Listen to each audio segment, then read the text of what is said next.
right, here we go. Michael Jai White, welcome back. Yeah, back home, man. Man, one of my favorite repeat guests. Well, thank you, brother. Always kills it every time he comes in. Well, thanks, man. Tens of millions of views. Cool. Tons of comments. A little bit of drama Yeah, mixed in. sometimes. A little bit of controversy sprinkled in. Yeah. You know, I'm sure you caught some of the backlash or some of that. Sometimes. Yeah, not that you care. No, I don't really. Actually, nowadays, man, my finger hovers over stuff. Like I go, if I push this button, is this going to increase my day? Is this going to benefit my day? A lot of times, this finger just goes right back to my pocket. Right. Yeah. So I'm like, yeah, sometimes you feel like you get caught up in the whole web of things, and I feel like I'm stuck in that matrix. And all this negative shit I'm bringing in my day voluntarily. And I'm like, I had to stop doing that. So it feels a lot better just kind of going, hey, man, if I open up to social media, it's specific. Yeah. Is something going to brighten my day or, take me down a negative way? Because I know they make dollars that way, right? Mm-hmm. But, you got a choice. Yeah. I mean, I've always felt that there's really no such thing as internet bullying. Because you have the choice whether you want to get on the internet and on social media. Right. You just ignore it. Yeah. You don't have to participate in it. Yeah, man. I found myself like getting mad at shit. Like, wait a minute. Right. Like, what did you say? I mean, look, wait a second now. It's like, you think about it. It's like, God damn it. There's negative shit for the rest of your life. If you choose to, search for it, it's always going to be there for you. Be there. Right. So, that's the thing, man. I've realized, man, let me put this finger away. Well, your first big role was playing Mike Tyson. Yeah. In Mike Tyson's first biopic. Mm-hmm. And just recently, they're saying that Jamie Foxx has been cast to play Mike Tyson, which is always interesting. It seems like you and Jamie seem to kind of get the same roles because Jamie was supposed to be Spawn at one point. Now he's supposed to be Mike Tyson. Yeah, God bless him. Well. He's a talented cat, but it's a lot, but the the story's been going on for a long time. It's like, all right, well, they've been talking about another Spawn for the last 22 years now. And, hey, whatever. I mean, it's like if he's doing a Tyson thing, hey, God bless him. But, on a consumer level, I go, all right, well, that's interesting. I feel like we know a lot about Tyson, from him and all the things that's been done about him. But if there's another kind of angle on his life that Jamie's pulling out, then hey, that's cool. That's cool. That's a hell of an undertaking for him. Yeah, I mean, he's bulked up. Yeah. Some? I don't believe a whole lot of stuff in pictures. Okay. You know what I mean? Fair enough. Because then I see him like, we got a lot of friends in common. Right. I'm like, yo, he just was, what was that? It's like, did he just lose weight to catch this flight? You know what I mean? So, I'm not going to disparage anything, but I just, you kind of know how, it's about, clickbait a lot of times. You get people talking, keep people talking about something. Then you do your thing over here and keep them talking. So, I don't know. I mean, sounds like a lot of talk about it. Yeah, I'm down to see it. Yeah, but, I'll watch it. Yeah. Yeah. But like I said, being connected with Spawn for over 22 something years, I've heard a lot of talk about that damn thing. Yeah. Yeah. I mean, listen, Jamie's a hell of an actor. Hell yeah. A hell of an actor. Hell yeah. He is more skinny, though, than bulky. You're definitely way bulkier than he is. So can he physically look like a Mike Tyson? I don't know. Yeah, and I got to think, like, is it worth it? Like, that's a major health issue. That's a major undertaking. You know what I'm saying? Like, some people don't realize that. They don't really think about what you have to do. Body transformation. Like, after I did the Tyson movie, well, actually after I did Spawn, there was a studio came to me. They had this biopic that they said, oh, now, we can do it now because, this business rewards heat, right? Mm-hmm. So they came to me with this biopic that the studio really wanted to do, the Marvin Gaye story. And I'm like, me? Yeah, it'd be perfect. I'm like, do you see Me, like You'd have to lose 100 pounds. like it's you know, people think, oh, just lose weight. No, hell no, I can't do that. I mean, Right. I'm gonna be some buff ass Marvin Gaye. It doesn't make sense. I mean, some actors got their limitation. I mean, they feel like they can do anything. I'm not one of those people. I'm like, nah, I'm connected with reality. Right, Black Dynamite meets Marvin Gaye. Right, man. Come on now. This mashup that I just I'm like, cannot come on, picture. man. I got confidence. What's going on, but- motherfucker? Yeah, man, I was just Tyson a second ago. You think I'm just gonna go flip to that? I mean, I just, if I was a skinny cat, maybe I could come. Yeah. But it's just not gonna happen. Right, I mean, if I lost weight, I'd just be even more ripped. So I'm gonna look even bigger on camera. So that's like when I did what Universal Soldier, right? Mm-hmm. I was the leanest I had ever been, but I look big as a damn house because you can see every goddamn muscle. So that's what would happen. I'd be like looking like some bench pressing Marvin Gaye. You know what I mean? It's like, come on now. But they don't see that. A lot of times you see people being cast in movies that you go, well, what was they thinking about? Yeah. But I don't want to be. You don't want to be that. I don't want to be that cat. Right, because Joaquin Phoenix lost a ton of weight to play the Joker. Yeah, but you're talking about He was that was probably 170 to 140. Yeah. That ain't that damn hard. Yeah. I mean, that's different. So you're going to a relatively skinny dude to a real skinny dude. You know what I mean? So, but that's real different. Right, because, you've heard a lot of actors that really do that body transformation. Like, I'd heard a rumor, I don't know if it's true or not, but the rumor was that Robert De Niro removed 2 of his ribs for Raging Bull. I wouldn't believe that, but like, because because De Niro isn't that stocky, and right. in Raging Bull, he was a fairly stocky guy. Yeah, if you are under 180 pounds, right? 30 pounds or 40 pounds is major. Yeah. But shit, I'll fluctuate 40 pounds, and you might not know that much of a difference.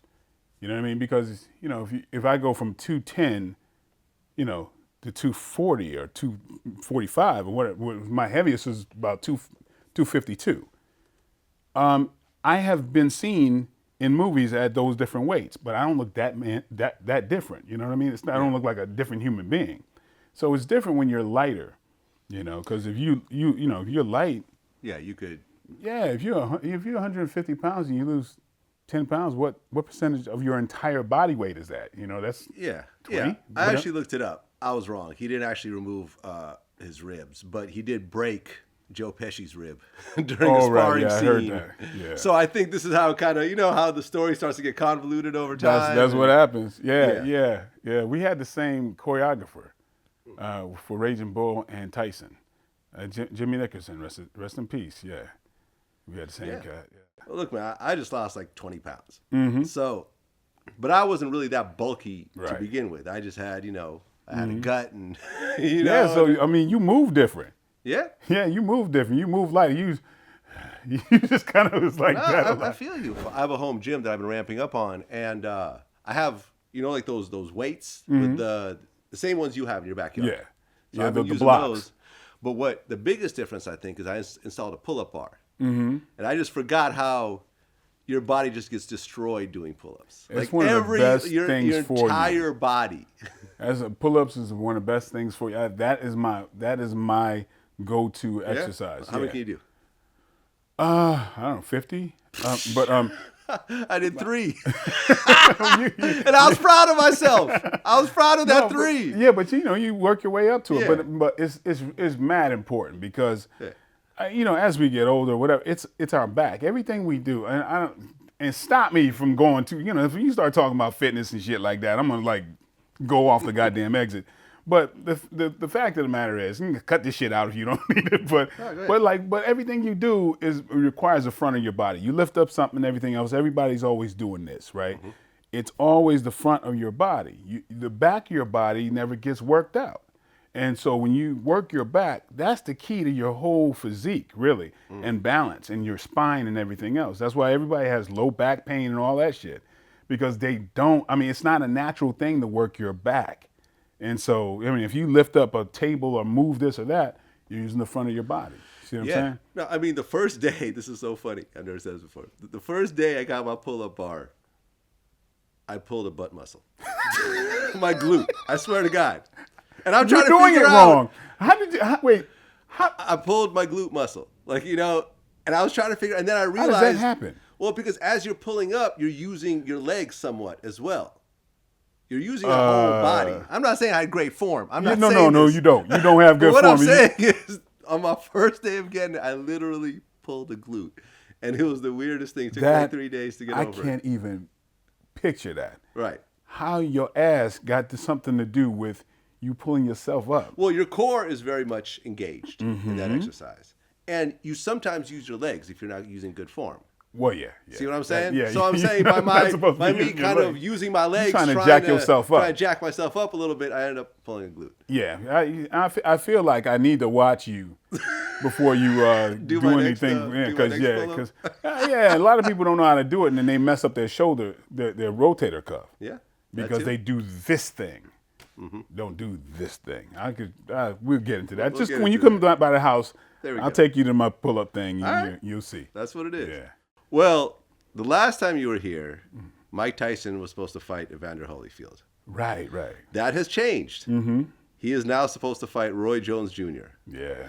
Which the whole world sort of like, you know, said, what the fuck? Like, Roy Jones Jr. And I understand that Roy Jones bulked up at one point and was fighting light heavyweight or whatever, but Mike Tyson versus Roy Jones sounds crazy. It don't sound that crazy to me. You think? No, it don't sound that crazy to me. Only because the issue here, when you're at a kind of an advanced age, is endurance. You know what I mean? You could have all the weapons in the world. If your endurance goes, you're feckless. See what I'm saying? So imagine Roy Jones moves around and Tyson gets tired because he's, who knows what? I mean, I'm not surprised when Tyson looks dangerous.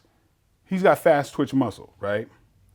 When you have fast twitch muscle, that you can lose your explosion easier.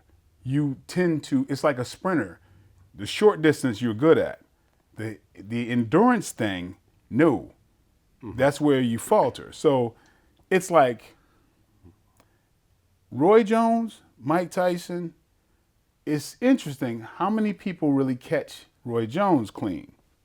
See what I'm saying? If he moves out of the way, he was getting hit quite a bit. By the end, which is a long time ago. Right? Yeah, but he's even farther to the end now. Yeah, actually, but they both are. They both are. But Tyson did not look good his last few fights either. Right? Yeah. So you take prime Mike Tyson, prime Roy Jones Jr. Right. Okay, I know what the obvious thing is. Well, because Roy was a lot lighter during his prime. Yeah, but okay, now you got to look at the 50-something-year-old versions of both. I say look at the young versions of both of them. Think about this for a second. How is it going to be easy for Mike Tyson, prime Mike Tyson, to hit prime Roy Jones?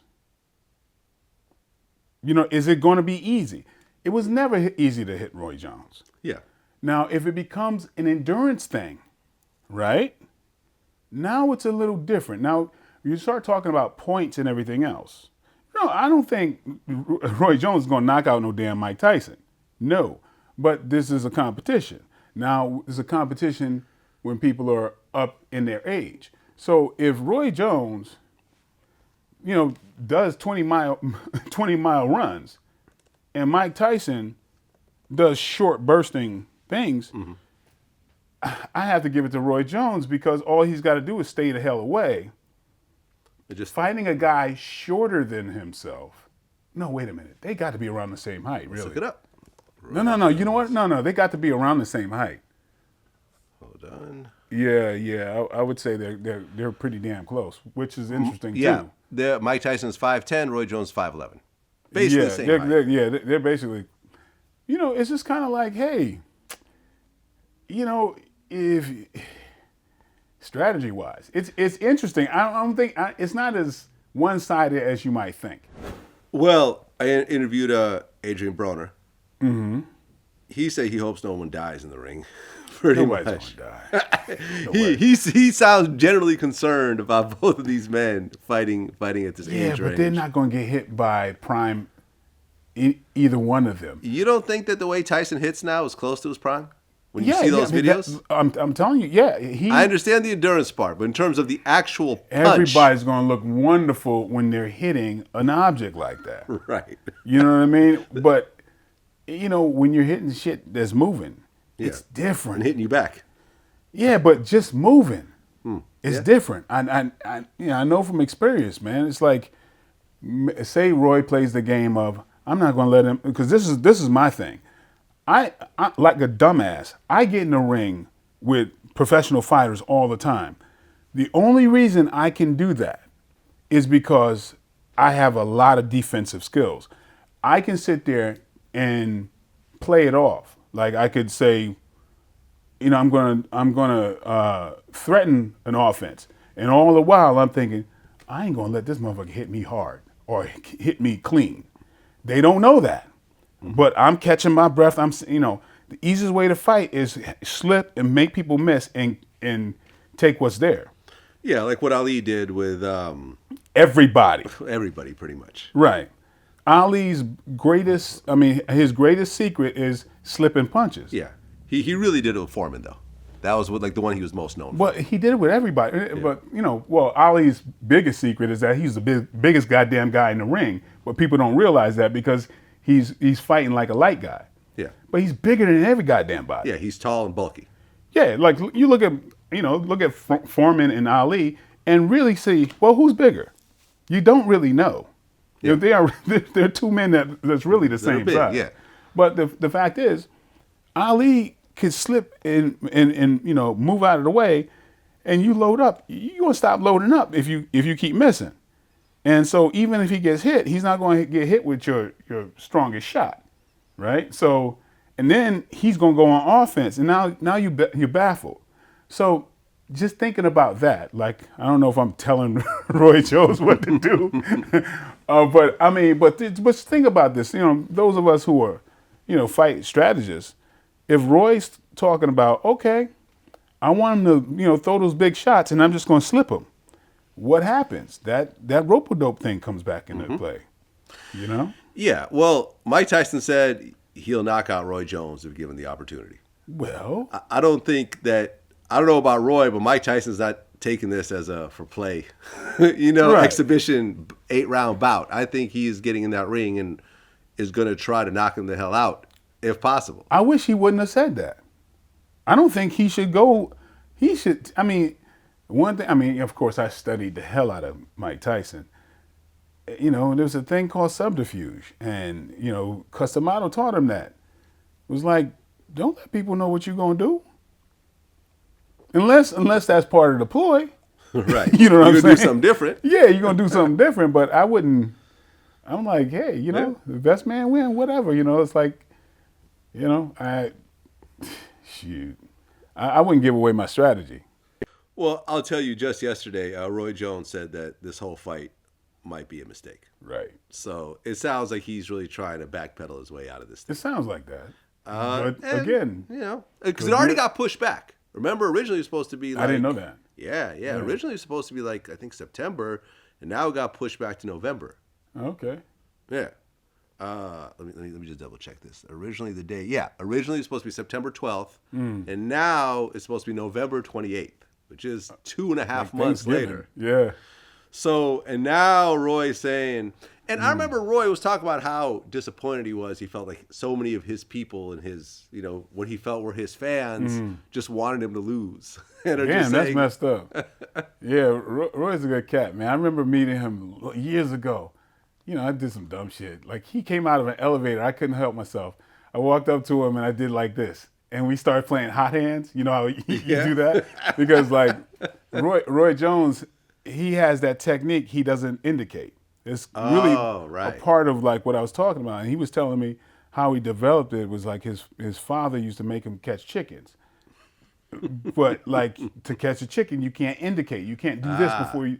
So that's one thing. If Roy still has that, that's a hell of a technique.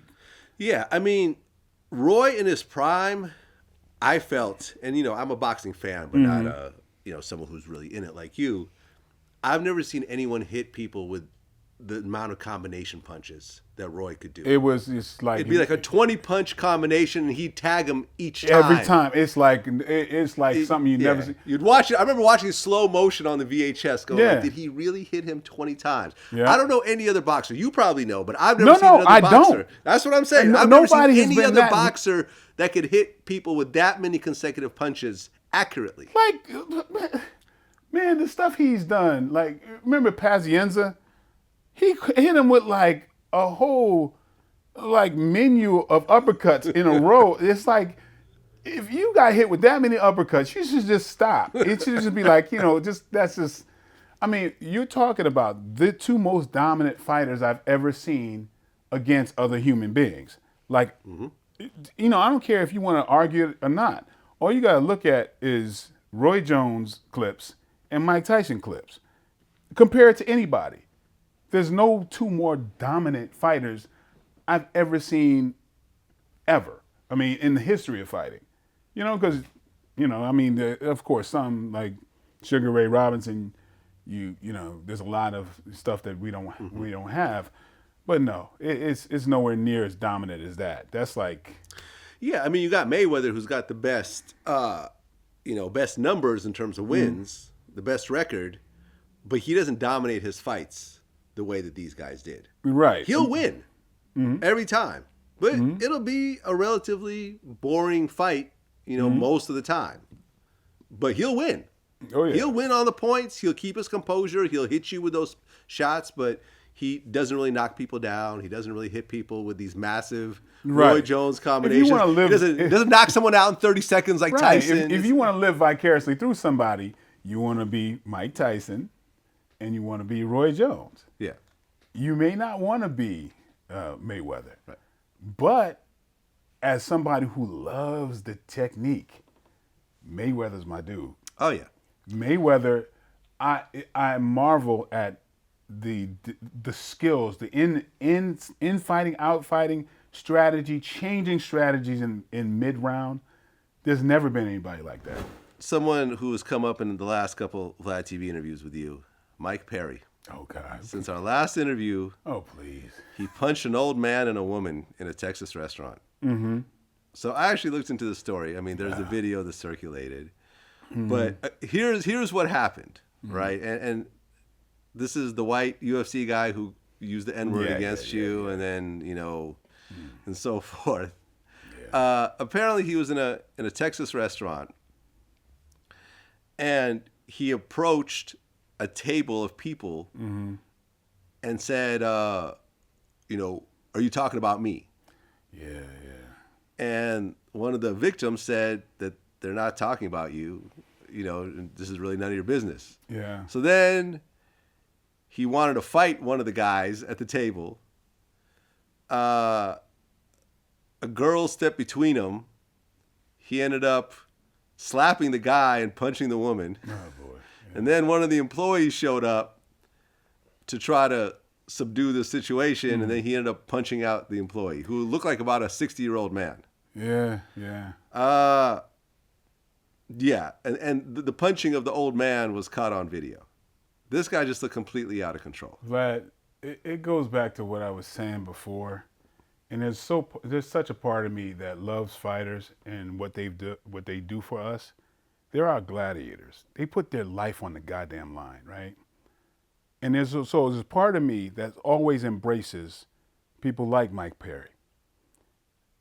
I think it's heroic on one level, but the thing that is tragic is that we celebrate them, but those fans are nowhere to be found when these fighters need help. It's cool to, oh man, he's a badass, whatever. I know. I mean, I recall one of my last fights, something that changed my whole view, is I had a fight in Boston, and I did a good technique. I kind of hurt this guy. He fell out. He was okay, but in the moment I knocked this guy down, everybody jumped up and cheered. And in that moment, I felt like a goddamn pit bull. And I instantly hated the audience because I'm like, shit, if I was down there, you'd be cheering too. Yeah. And I just said, there's something deeper from my life than this. I still love to fight. Still love to test myself, but I never forgot that moment. Ever since then, some of my favorite people are fighters, right? So there's a part of me that says, okay, they're the dancing panda to some degree. We're celebrating what they can do. But there's, it's like a lot of these fighters, they damage themselves psychologically. When I started engaging with some back and forth with that guy, and then I said, wait a second, let me find out who he is. And I kind of looked into what was going on with him, with, stuff that he had with other people and everything else. I felt bad. Yeah, he used the N-word in reference to other black men as well. Yeah. So, but how am I surprised? No, like I don't consider him a guy that's very well. You know what I mean? And so for me, even though there's part of me that's like, yo, if he lived in L.A., shit would have been down. I'm ignorant enough to. I have gone when I'm in different places. I've visited folks because I'm just gonna be the same person as always. There's a certain man-to-man thing that it's like, okay, no, there will be a day we will talk about this. I mean, my man, he works out in the gym, so he gonna see me one day. Mm-hmm. Seriously. And we can talk about that, and he could be, he could apologize, which I expect him to do so. Because I don't think he's as much of an asshole as he's presenting himself. Because he thinks he was sticking up for his friend. Okay? You're talking about... with Kimbo Slice. Kimbo Slice, yeah. Yeah, but we'll have that conversation. Were they really friends? He says they were. But, the fact is, maybe, he quieted down. Maybe, I don't know, when, I'm doing these training videos and the cat that I'm teaching in the videos is a dude that beat the shit out of him in the UFC. Yeah, and if you remember one of his recent UFC fights, he came in with his girlfriend. Right. And no one else. Yeah. Which is a really oddball thing to do. No trainer, no assist, whatever the crew that, guys come in 10, 20 deep sometimes when they fight. The coaches, trainers, guys in their corner. He came in with his girlfriend. Yeah, and that's it. But check it. Here's the crazy thing. I still like the dude to some degree. I feel like, okay, man, man to man, you got to answer for your talk. Mm-hmm. He's going to answer for his talk. He meet me, he going to answer for that, whether we do it one way or the other. Outside of that, I have a lot of respect for fighters. Mm-hmm. You can just look at me as, oh, he's just an actor. That's okay. That's okay. He asked, there's a lot of folks that was, that I know I have a lot of UFC people that I trained with that was ready to take his head off. Mm. But I'm like, no. You just let me know where he is whenever we, whatever. I'll do that talk. And maybe it sounds a little immature of me to even, do this. But fact is, there's still a part of me that's like, I see where he's trying to come from. But he overstepped that damn line, with this whole thinking that, I have a right to say this to anybody. No, you don't. Well, look, we can work that shit out. I actually looked up his history. In 2013, he pleaded no contest to a battery charge in Florida. Mm-hmm. Then, on 2014, he went on probation for a burglary charge. Mm. So 6 years ago, he was stealing shit. He violated his probation by having another battery arrest and went to jail in Florida for 6 months for probation violation. This is a guy that's just fucking up. But dude, man, I'm telling you, I know 30 guys that I came up with that fighters that everybody loved. and they're not doing well, my heart goes out to them. Mm-hmm.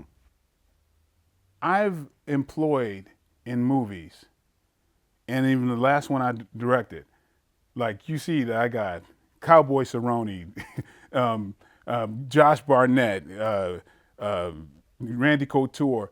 I probably have something close to 20 some odd UFC fighters or Bellator fighters in my movies, just because I feel like there's a fraternity there. There's a fraternity of respect, and I feel like I want to do whatever I can to let them parlay their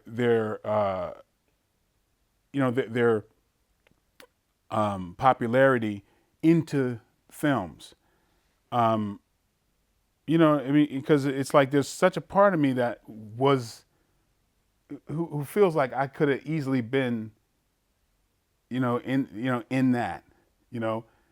I mean, I still kept myself around the fighting, and still, whenever anybody's got a training camp or whatever, getting ready for something, Yeah, you're there. Yeah, I love to be there. If I got knocked out by I got my tooth knocked out by Roy Jones, I'd be the first one bragging about it. You know what I mean? You frame the tooth. No, dude, man, because it's like it's all about me being the best I could be. Yeah. And so, I mean, you ask my wife, when I train with world champions, I've trained with world champion boxers or whatever, if they're not the test that I thought they'd be, I'm depressed behind that, because then I didn't get a chance to really, test myself in a way, which, that's why I end up training a lot of these folks. But, my thing is, I always want to get better. I always want to learn, so that's really what it's about. I'll brag about getting my ass kicked before bragging about whooping somebody. Well, in our last interview, you made a comment how you never joined the UFC because most MMA fighters are broke. I don't know. Well, yeah, I guess that would be a safe thing to say. Yeah. That was one of your biggest clips. A lot of people, Yeah. I guess, were upset over these comments and everything, over your comments. Yeah. If you weren't a follower of UFC, you may not know who they are now. And they've achieved things that were gargantuan in that world. So I've seen this type of stuff for a long time coming up, and I go, oh, so-and-so's a champion, but who outside of this room knows that? That wasn't something, and then I see what the money is like, and I will see what the boxing money was like, and I'm like, it ain't no comparison. So, when people ask, well, how come you didn't want to fight for the UFC? Because I want to take care of my family, and I don't want to be like absolutely broke in 2 years. Not saying they all do, but look at the majority. No, right. I mean, for every Tito Ortiz that does okay, there's 1,000 guys that are barely making it. Absolutely. Yeah. And even the Tito Ortizes, you may not know what's really happening in their life. Yeah. And then you think about, okay, what's the next chapter? He's going to live the next 10 years. What are those 10 years going to look like? But, I mean, when you look at the sport as a whole, the guys who are getting in the octagon is a tiny sliver. Yeah, the people who are actually devoting their lives to it. Exactly. It's like you got to figure who's talking about it. I'm talking about it. How close? I know far more former fighters than the average person. Yeah. By far. You come to the house. Mm-hmm. How many Yeah, it's filled with fighters. Yeah. Right. You know what I mean? I feel really safe in that house. Yeah. Don't think anyone's going to run up on me. Yeah. Michael's house. But that's the thing. That's the thing. People always going to talk shit, because social media is all about this negative thing. If you can say something negative, or I mean, if you got 100 people and there's one asshole, that one asshole gonna speak louder than everybody else, because that's the voice of dissension. Yeah. So I gotta expect it to some degree. People like to talk about stuff they don't know. Right, and let's keep in mind that the guys who actually do make money, like the Tito Ortizes of the world, who I've interviewed, and I asked them to list all the injuries he's had, and it was just like, it was a laundry list. I had an operation here, an operation this, I got this fractured and removed and replaced and blah, blah.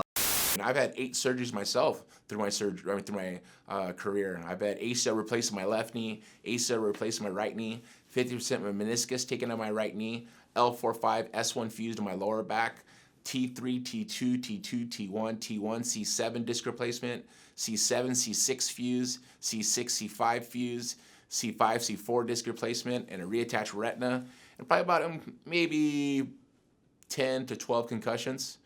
And, that's probably about as much damage as I sustained, but I continue to do it because I love it. I interviewed him the same week you interviewed him. Oh, okay. Yeah. But, and that's the thing, man. It's like if you took the average fighter, even like, you think about all the famous ones, but even think about all the ones that are not famous, the ones that fought and they're gone. They're still considered a professional MMA fighter. Almost all of these fighters, it's like a documentary. If you followed their life, it's kind of like, every, even, people who've had $100 million in boxing, on the other side of that, they don't maintain that usually. So if you said most boxers end up broke, well, it's a pretty safe bet. And you're talking about they make 20 times the amount that MMA fighters made. Mm-hmm. So you say, a lot of MMA fighters that you think are making a lot of money are not. And they'll be the first ones to say that because, hell, you see, they're griping all the time about it. So it's just kind of, but just like any kind of thing that doesn't have a union, there'll be young people willing to fight their heart out for nothing. As long as you have that, well, there's always going to be content, man. Okay, so for example, Andre Rison, who was featured on ESPN's 30 for 30 broke. Yeah. Which honestly they kind of ambushed him on.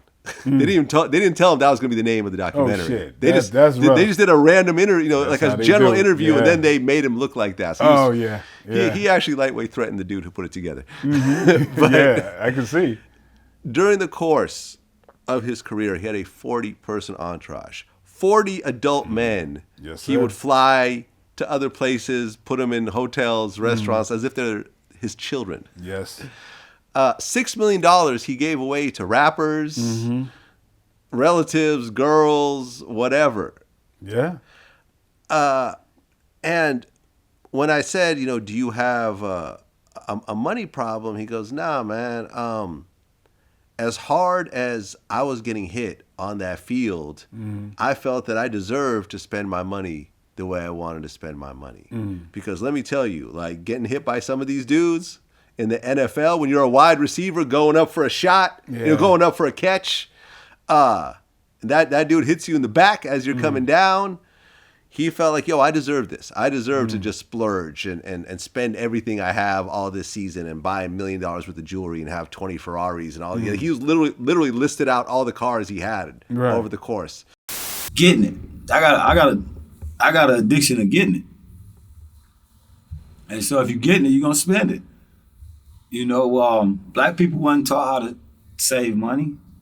They said 40 acres and a mule, but what we forgot is that we were the mule, and the 40 acres is every step that you take towards it. And so I've never had nothing in life. And so that's why I've given away $6 million just to people, just to help from houses. I've purchased Vlad. I hear these rappers rapping and spitting, and I love all of them. Spit that shit. But dude, I done did shit motherfuckers ain't gonna do. Can't do. It's only a couple of them could do that shit. 50 them, Rose them bosses, Puffy, Ho, all the other niggas, Cube, all the other motherfuckers, man, y'all better stop playing. Gotti, that's why I love me some Gotti, Motherfuckers still spitting that shit, and he spit that real shit. And so, I love Lil Boosie now. I love that shit. I love drill music. I love them Chicago babies, man. And that's what inspired me to be out here still getting it. So I don't have no regrets whatsoever. Did I make some fucked up decisions during some fucked up times? Yeah. You know, I didn't know what depression was at some point in times. But I'm glad I had been through a whole bunch of shit so I could at least deal with depression better.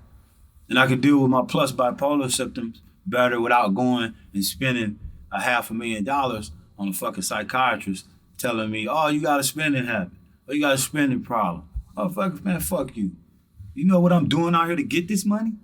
You should, just let them motherfuckers hit you one time on a slant route. Your ass ain't gonna play you ain't gonna do that shit no more. And if somebody hit you that hard, you gonna try to shoot their ass. Let somebody tackle your ass on one play in the NFL. Man, I don't give a damn how big your ass is. Why you think all them big boy motherfuckers be in the weight room at the fitness center? Yeah, that's that fitness center shit.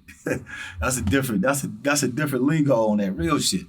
You know, you get your head cracked, man, in that league. Well, it's just like them streets. So I figured I had both ways and know about both ways. So at the end, when I was spinning and doing, I'm still spinning. I'm still getting it though. And although he's doing okay now, that could have been multi-generational wealth. Yes.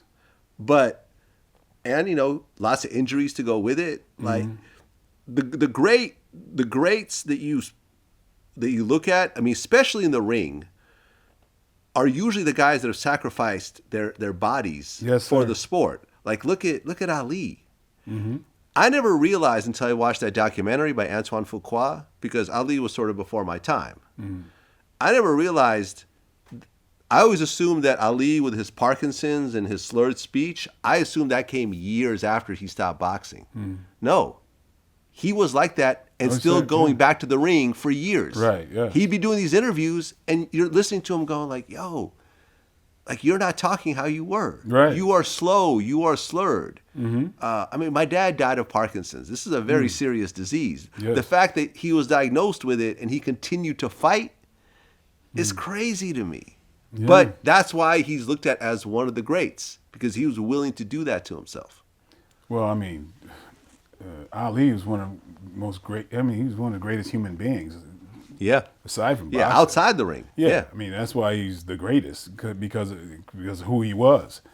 But yeah, I mean, like I say, my heart goes out to these people, and you know, their heart's on their line. You know, just on their sleeve. They do all they can. You know, when you grow up in the hood, you grow up with little to nothing. The people around you mean everything to you, right?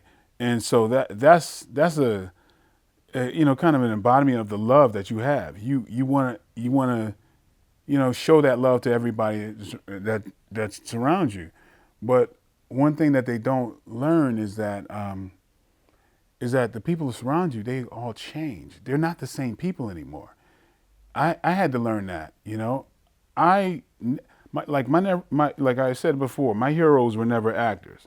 There's part of me being a grown ass man going, okay, when I, you know, standing toe to toe in the ring, that tests my manhood. Being a school teacher, that was something I was proud of. I would never tell anybody I was an actor unless they kind of knew about it, because there was part of me that's saying, I'm playing make believe. I'm pretending I'm other people. That's cool. It's a great job, but it's like, but that's just what I'm doing. Hey, you know, for real, I can do much more than this, right? Actors and, you know, performers were never my heroes. So for me, I never felt like I was doing anything that should be adorned. You know, I felt like, hey, I'm playing make believe. I wouldn't tell many people that didn't know me, but I would tell them about, you know, the fighting or, you know, teaching school. So the thing I wasn't ready for, when I started getting known, I started getting, getting these roles, right? I didn't feel there was a need for me to change because it wasn't nothing to brag about. So I would come back and realize I lost the people I grew up with. Let me explain that. One of my good friends, I never could go to his house anymore because he's like, you know, like, oh no, I'll meet you at the restaurant or whatever. One day I stopped by his house and he's like, oh shoot, I was gonna meet you at the, and I said, well, I'm in town, man. It's like I'm killing an hour. I see your car's parked here. And he's like, well, this place ain't, it's not like Hollywood standards. I'm like, what? What? Wait a minute. He's like, yeah, I'm like, you think that I'm judging you? Like, wait a second, bro. I would stay on your couch before the presidential suite at the hotel. It didn't dawn on me that he's looking at me different. I lost my own mother. Like, I would check my mom. Like, I go to visit her, and there's if I let her know I'm coming, I ain't spending no time with her. I'm like signing everybody in the neighborhoods, like little pictures and Jet magazines and everything. And you were on the cover of Jet at one point? Oh, well, all in and out of magazines, but Right. Your mother's proud of you and everything else. Yeah. But I was like, I check my own mom. I would be telling her, and I'm not even making this up. Shit, I'm serious. I'd be like, yeah, I just, I spend time, and I got this crawl space in my house, and I find hitchhikers, and I put the bodies down there. She said, that's good. I'm like, Mom, are you listening to me? Are you listening to me? Like, it's like I couldn't find nobody to disagree with me anymore. I would check them. So your mom became a yes woman, basically. I was the dancing panda. So I wasn't ready for everybody who I grew up to change because they're the first one on their block with one of me. I'm talking to my friends, and we want to talk about. I'm talking about old times and everything else, and they're like, yo, I got somebody on the phone. Tell them it's you. I'm like, yo, what is that? My whole world changed, right? Yeah. So the whole point is like, God bless these folks. Andre Rison, everybody.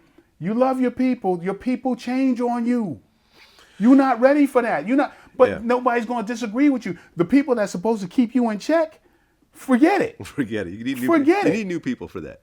It's like, but I had to take my time to educate the people around me. Like, no. You can't, so if I go off thinking the sky is green and the water's blue, you can't agree with me on that. What happens, and we see it all the time, people get this power, and God bless them. The people mean well. They just think they're supporting you, right? I would say things to my mom. My mom retired. I'd have to pop up like a ninja, cause I don't want to parade of people outside, and when I get there, so I'm like, Mom, I just want to just chill. I'm in town, blah blah blah. I sit her down and tell her that, look, this is important for us to have our one-on-one time. I didn't grow up close to my mom, really. I was on my own since I was 14. My mom's like, I understand. I happened to fall asleep on her couch, and I woke up later with a family of 4 on the other couch,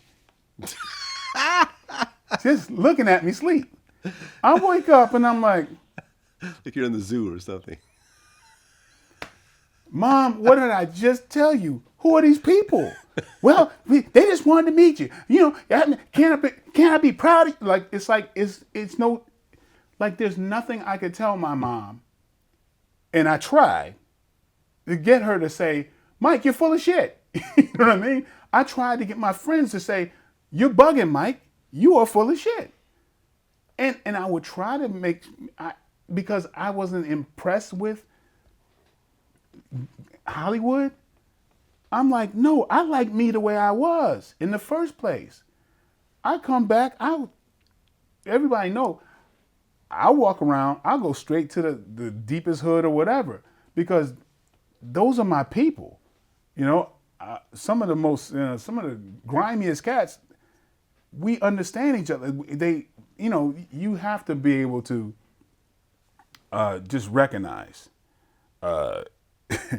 who people are. I remember my cousin wanted me to talk to this cat in the projects. Said this guy, he's got some good directing ideas. And I was like, okay, let me go. I went to go check on this guy. I get to the project and there's people like, yo, you Mike. And so I got this technique that as soon as they go, hey man, are you do that place? I go, yeah, how you doing? And they're like, fine, you having a good day? Yeah.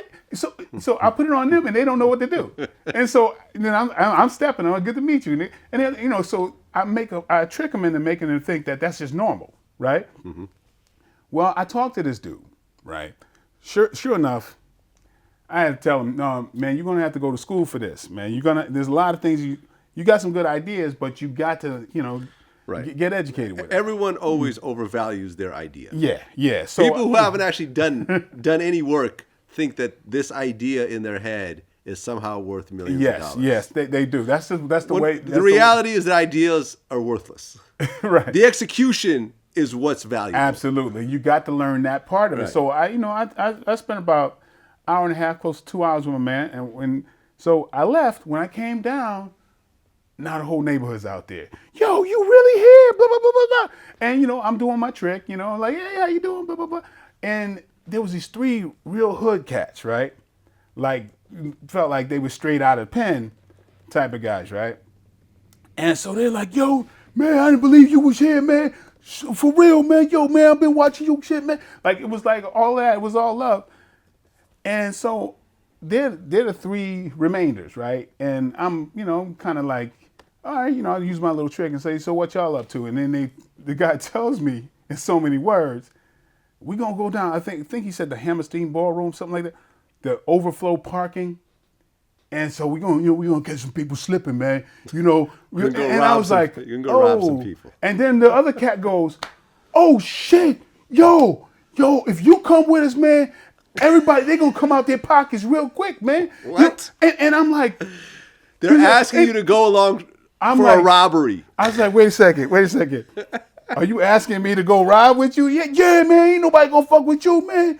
Yo, man, you straight up spawn, man. You was like, and I'm like, you could poof, disappear. Right.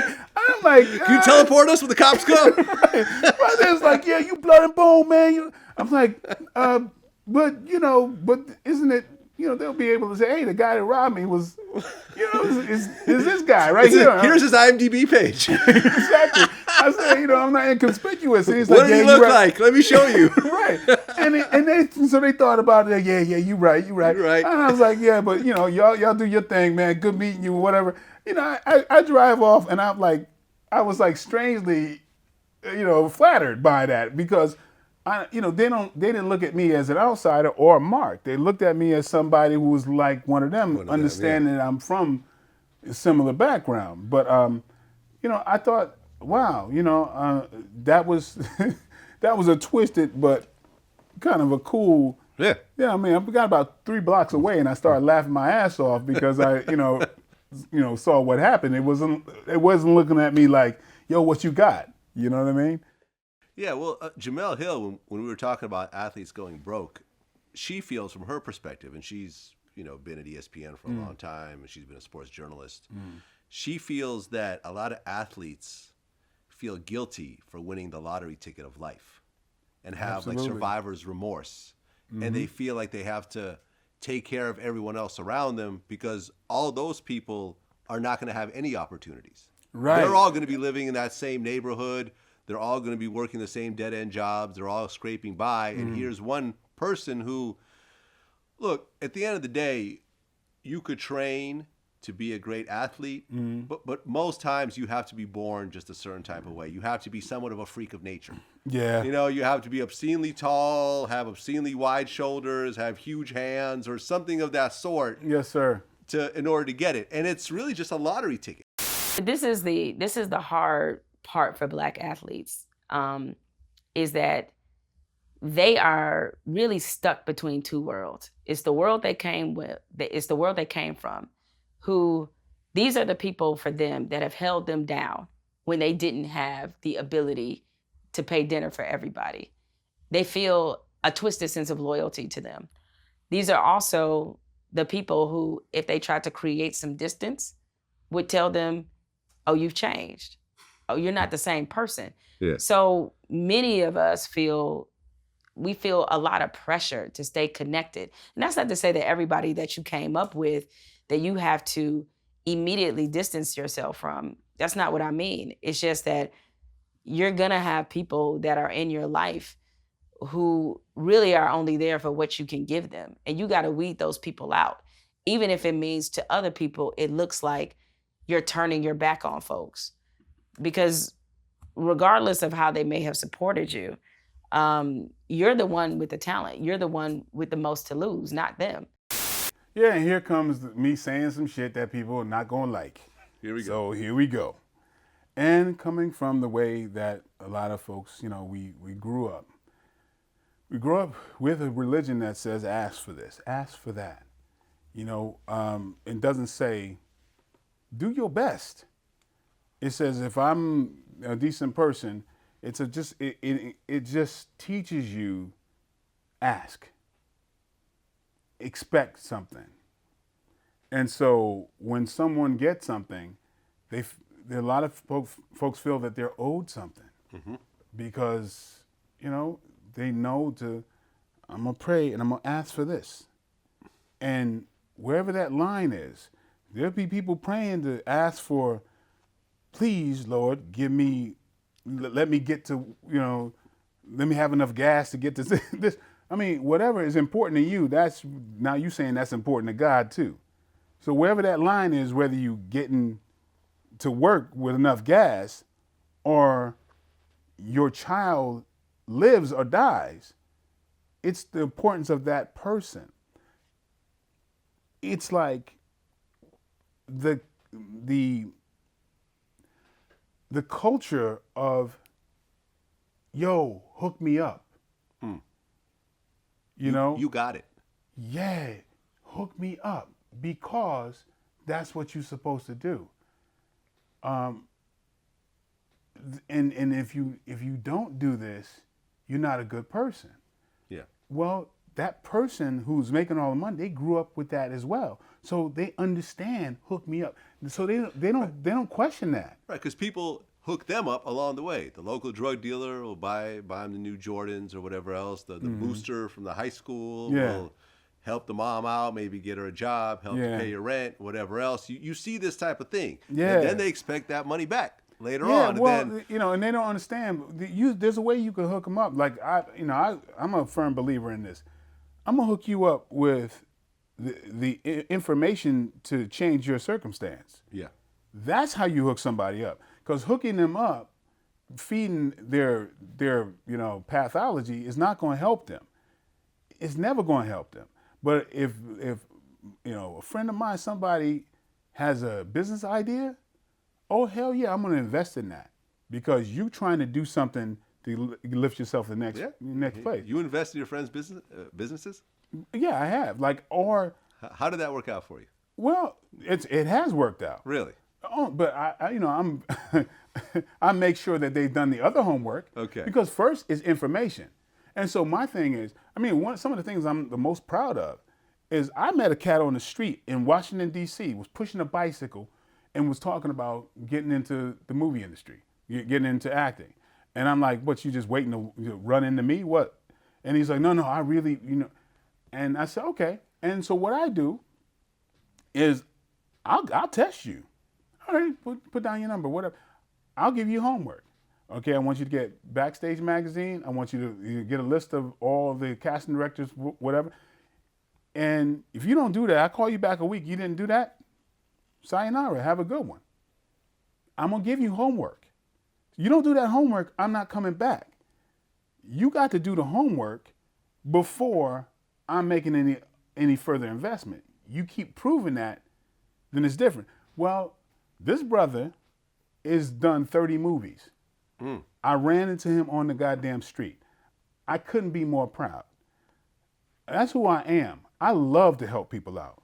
I told you the story about, Michael Clark Duncan. Yeah. Michael Clark Duncan was sleeping on my friend's, Frankie Lyle's, couch. And, we helped make him into an actor. I'm proud of that. He didn't owe me anything but respect. I got a lot of stories where I help people out because some people are just put on the earth that's how they are. You know me. All I do Yeah. is think about, how can I help you? I'm uncomfortable receiving help. Yeah, it's just, I guess everyone who's approached me, who I know with business ideas, have never really fleshed out their ideas. It's always like, oh, I'm going to grow weed, or something like that. Yeah. And I've always looked at it like, I'd rather just give you the money. If you really need something, I'll give it to you, and I'm not going to expect it back. When I could turn around and invest in Amazon or Facebook, and I know that I'm actually going to get a more likely return, because I'd rather invest my money with Jeff Bezos than my friend who's never started a company before. Yeah, well, I rather put. You better do something. Yeah. You better take the steps. Take the steps to change your feel you. situation. Then I'm going to reward that. I ain't going to reward nothing. Well, Conor McGregor just got arrested for attempted sexual assault. Really? Yeah, which he denied. This happened in Europe somewhere. I think Spain. I don't even know what to say. This is a very weird time that we're in, because look at like Cuba Gooding Jr. Yeah. A lot of things now don't really require a lot of evidence. And then this is making international headlines. Yeah. He is now being looked at as a sexual assaulter. And even if when things are dropped, that still kind of hovers over you. It's I remember someone told me that begging for sex from a woman now is considered coercion and could be interpreted as a sexual assault. So, like, Jodeci, you might as well just throw out all those albums, because all they do is beg for pussy in every song. So you might as well just ban that from Spotify. That's wild. Yeah, it's. I'm glad I'm not out there dating anymore, man. It seems like kind of a weird place these days. Yeah, it's definitely different from when I came to town. Like, major difference. Did you hear about Danny Gonzalez? Don't know who that is. This is that the boxer that got killed? The boxer who got killed. Oh. One of Mayweather's guys. Yeah. One of the stars, upcoming stars on the Money Team, got killed, shot dead on Labor Day. 2 people actually got arrested for his murder. Really? We're not really sure what happened either. We're not really sure. Yeah, some people don't realize that, I mean, I learned right off. I mean, one of my, Frankie Lyles was super middleweight champion of the world, right? WBA for 5 years straight. He knocked out Roy Jones back in the day in the amateurs. But Frankie, I'd be training with him in his camps. He was that was my liaison to Mike Tyson. Meeting him early, but getting deep into the boxing world and being there backstage and at the training camps and everything else, when you're at the gym and the guys that are helping out, there's bloodstained, beat up gyms, right? And so like Rollo from the hood and this cat who makes runs to grab the food for people just there to help out. It's straight hood still. These are the people from the neighborhood. You get on TV and everybody's got matching robes. It looks like a well-oiled unit. Nah, them the same guys from the damn hood, right? So you get in this mindset that like this is very organized. It's not. Their lives are not very different, even though they're on TV. And so where somebody could be fighting for millions of dollars, they're still in that same life, man. They still got the same people around them. And so it's not strange, because believe me, I'm connected with a lot of fighters who are connected to a lot of other stuff. It goes hand in hand. And so sometimes things I'm hearing on the phone or whatever, and I'm going, I hope nobody's listening to this because, you know what I mean? It's like, the foot is still in another type of lifestyle. Yeah, I remember when I interviewed Gervonta Davis the first time, well, the only time, but it was a while back. And he was telling me how he got into it with his brother or something. A bunch of altercations happened, and there was so much going on in terms of the chaos around his life that he didn't make weight. Mm-hmm. So he lost this major fight Yeah. because of the drama going on in his life. Yeah. Because of the drama with his family and the girls and whatever else. And you still see him going through this shit. Brother, I'm acting in movies out here, and still my life is connected to an element that people have no idea about. Yeah. I think I don't know if I told you this story before, but I was in New York, and I was at this club, and the club owner, or I guess the manager, gave me this booth. Right here's your booth, man, guest of honor booth or whatever. So I don't even drink. So I'm like, I don't need no champagne. Give me this or whatever. And so I'm up there, and this is a while back. This is almost 20 years ago. And here comes this phalanx of hood cats, right? Like definitely a gang, blinged out, all this stuff. They came in, formed two lines, and this other cat walked up the middle. And I was like, oh hell, man, this dude's coming to the table. Maybe I got his table. I hope it don't go down in some kind of funky way where he's disrespectful. I don't want, because I got that in me, the tick tick boom shit, right? So I don't care what you got. There's a certain thing where you can't talk to me any kind of way. It's just, this is how I grew up. So I'm like, how's this gonna come out? Man walks up to me, gets eye to eye, and it's like, brother, I've been looking for you for years. And I'm like, what? Dude bear hugs me. Turns out this cat was one of my students when I used to teach karate in a community center back when I was 15. See, I looked like a grown man when I was 15. People didn't realize, just because I was always in the paper for winning tournaments, right? People thought I was a grown-ass man. And so I had this image that, people thought I was older, but I had like 200 and something students back in the day. Wow. That I was teaching, and that put money in my pocket. I was teaching there, and I was teaching at the YMCA. So that's why I was hustling, doing that, and I was doing fights and winning money with that. Well, this Kingpin cat, turns out him and his brother were students of mine, and since then, so I came to Hollywood and everything else, and he would do bids or whatever, and he's like, yo, whenever I be inside, everybody know if one of your movies come on, I'm supporting, you like a father figure to me. And I was like, what? I don't remember. I mean, he don't know that we probably were only a couple of years apart, but Yeah. I stopped growing at 13, 14. I was already 6'2". So, You were 6'2" at 13. well, my 13th birthday, I was already past 6 foot. And I basically stopped growing around 14. That's crazy. And I had deep ass voice. Right. That's And you had a kid around that time. right. That's why I was a young father so early, because this woman thought I was a grown ass man. Everybody thought I was a grown ass man. Right. You know what I mean? But yeah, so we reconnected, and I kind of helped him. He was trying to step out of the business, and I was helping him clean up his money. I introduced him to people that I knew, put him in the car lot business and whatever. And so, but still, I have all these students in the past that were like, still their foot is in this and that, and and they're like, yo, sensei, they're calling me sensei, but it's like I had to lay some cats down and blah blah blah, and I'm like, can we you know what I mean? So We should not be talking on the phone like this. Yeah, and so but so it's just like some crazy stuff that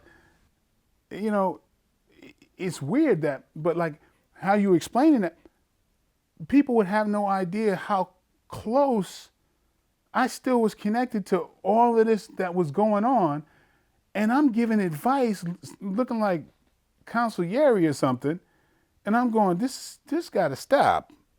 But yeah, it's like that life is that's still part of me, right? It's still kind of like the way I look at things. There's a there is a, gentleman's agreement about, there's behavior. Your word means this. And there's certain qualities that was taught to me growing up like that I carry with me. It's all about being, it's about manhood. So that's kind of like people go through the army, that's kind of your rites of passage where you find out what you're going to live and die for. Mm-hmm. So, that's why I have a respect for the streets, and I have a respect for, that way of life. But yeah, it gets a little convoluted when you want folks to. This is why I became a school teacher and why I do a lot of things, speaking, motivational speaking, because there's so much of that element. People are so talented, they just don't know what to do with it. They don't understand because not enough people are coming back to say, hey, if you educate yourself, you can get up out of here and you'll be a leader. That's the thing, man. The hustle that I do now, writing, directing, I learned that by being able to judge people. That power is incredible. That you have to learn, you have to grow up and you have to survive on being able to check a person, seeing where their flaws are, their weaknesses, because they're going to check everything on you. So you get stronger. That ability in a boardroom is powerful. You know that. Mm-hmm. You know what I'm saying? Yeah. The balance of, if folks in the street knew the talent that they had, the power they really possessed, their accelerated knowledge of human behavior, if they put that with academic knowledge, nothing gonna stop them. And that's my message that I always tell kids, that it's like, look at all the really real successful, famous people. They got the combination of street knowledge and then the business. These people also evolve and take in the new information and internalize it. Like, I remember I just interviewed Saigon recently, the rapper. I don't know if you're familiar with him or not. No, I don't. He was on Entourage for a while, and he had songs with Jay-Z. He was an up and coming rapper that never really blew as big as we all thought he would. But we were talking about it when he was growing up. He ended up shooting a guy for stepping on his shoe and not apologizing. He ended up shooting that guy and another bystander on accident during the shooting. He went to prison for 6-7 years, something like that. Well, I guess the incident where two people got shot, it started with someone bumping into you? Yep, that's it. The guy bumped me. I told him, yo, first he bumped me. I looked at him. He was ice grilling. I walked up to him. I'm like, yo, my man, you bumped me. He's like, fuck out my face, and gave me a little nudge. And then I shot him. And while I'm shooting him, the second guy I didn't even mean to shoot. He's running. I shot him in the back of his ass and shot him up. And then I see another guy go, ah! And I'm like, oh, shit. Like, he's hit. So I hit another guy, the second guy I hit, I didn't even mean to hit him. He just was in the line of fire and shit. And I ran to Virginia thinking I was getting away, and they came and got me. Yeah. He got out, and talented dude. Like, I remember when I first heard his shit, it was like, oh, this is dope. I started fucking with him early. And he was just describing how much he had to learn to leave the street mentality behind. What he would do is, and from a DJ's point of view, I really understand how silly this is. He would see a DJ and give him a CD, right? And say, yo, check out, I'm Saigon, check out my music. And then if that DJ didn't put one of those songs on a mixtape or play it on the radio, the next time he sees the same DJ, he'd be like, I want my mixtape back. I want my CD back. Knowing damn well he probably tossed that CD the same day. But he kept doing that with people.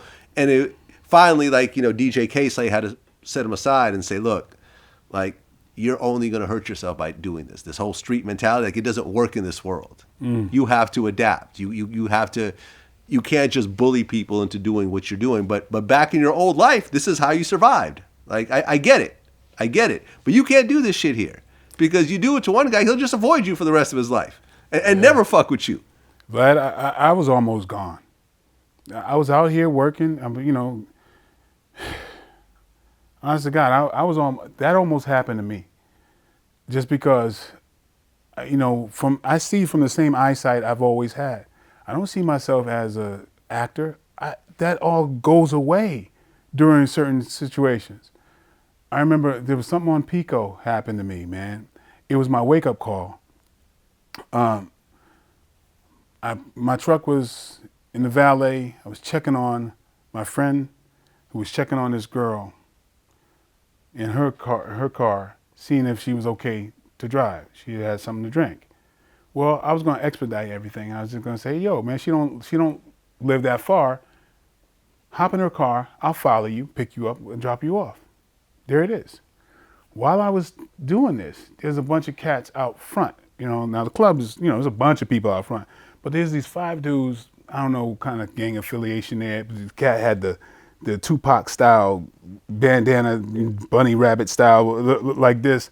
He was a big dude, right? And he was like, yo, that bitch is a toss-up, man. What? I'm like, excuse me, what are you talking about? Yo, that bitch, man, y'all need to, he was just, he had some beef with the girl that Billy was talking about. I said, yo, man, she could hear you, whatever. And Billy, my boy Billy chimes in, and this dude was like, motherfucker, I ain't talking to you. And I was like, yo, Billy, just ignore this guy. I'm telling Billy to ignore this dude. But there's a problem with me. I hate bullies. Like, I hate bullies. And big cats that kind of intrigues me because I like, you look at, you a big dude. To me, you a big ass target I can't miss. And so I'm trying to quell things, but then my temper, people think when I played Mike Tyson that I was playing him. No, I was playing me, But so I started telling my man, like, look, Billy, he's just, he's just trying to get something going, right? Yeah, you trying to get something going, right? You big man, so you want, and so now I'm yelling at this guy. I'm like, yo, step off the curb, man. Come here, let me talk to you real quick. Like, thinking legally, if he steps off the curb, he can't sue me. Because I'm thinking, I'm gonna crack the shit out of this dude, right? I'm gonna hit him with a combination he's not going, like, my thing is just trick him off the curb, call him every name in the book. Come on, motherfucker, all this type of stuff, right? Not even thinking that, yo, the guy kind of might recognize him. I didn't think anything about anything like that. So he's yamming and he's talking shit, but he won't step off the curb. And so he goes down the sidewalk like, yo, this ain't over, man. This is gonna escalate. He's walking, and his partners are making excuses for him. Yo, man, ignore him or whatever. I'm like, no, he's out of pocket. That's not right.